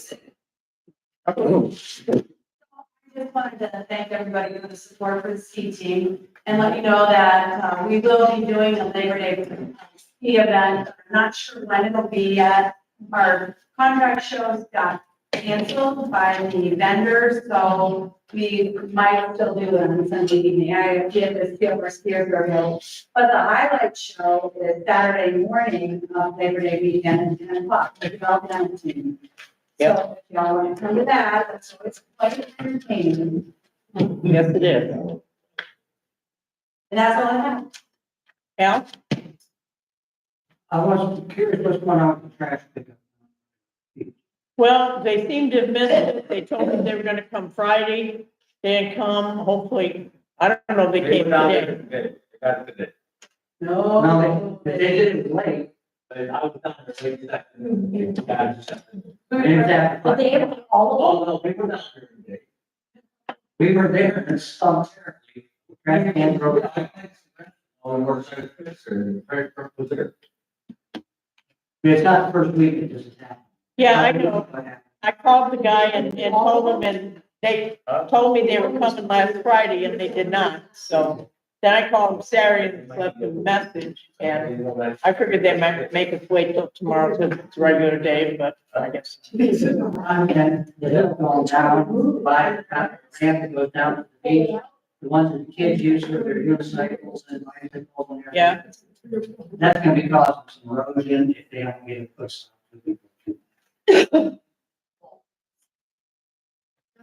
Bob says that might not, they might not have taken that because Bart says that one was like 300 or 400 pounds in there. He thinks it's a dead body. No, it was up against the fence and it's, Ken said he had the beach attendants cleaning stuff off the beach and throwing it in there, so that might be That that. might be sand, you know, it is. speed, that kind of stuff. You might not have taken it. I didn't. Okay, well, we'll have to watch and see if they come tomorrow, because can't do any more and call them and they tell you they're coming, and then they don't. But just seem that 2 out of 3 people here think we have Kimball when we have Rumpke. But somehow then that can, it's gonna have to get emptied or something, like into 2 or 3 different cans. I don't know if there's sealing in there. We don't know, because there was construction on Long Acre. The driver was not smart enough to know how to get around that construction and pick up the other. No, it wasn't. No, because the bottom half of Long Acre was clean. But you might have been right about right. That unicycle on Hillside, we didn't mention, nobody mentioned those unicycles to the police. They kind of died down around my house. Yeah, they're still riding up and down the hill. Yep, right up down the walkway. Well, Down the walkway. So, Alan, So did the little. will you say motorcycle. something? And no lights on, I might add. Yes. I think if they were here between 9:15 and 9:45, they would be. Yeah, they would. Well, that's the kind of. Yep, that's what they're. Not everything's. Cables. Yeah, hard. I had a direct conversation. Unfortunately, electric bikes pretty much immune. What about unicycles? Unicycles, electric unicycles. What about riding down our village They're park? not right up the walkway. No, well, you gotta catch them. You gotta, Gotta be here to catch them. gotta catch. You're here at 9:59. I know. Okay, there's nobody else sitting back there, is there? Well, you're done. Okay, is there any new business? make a motion to adjourn. Please. All in favor? Aye.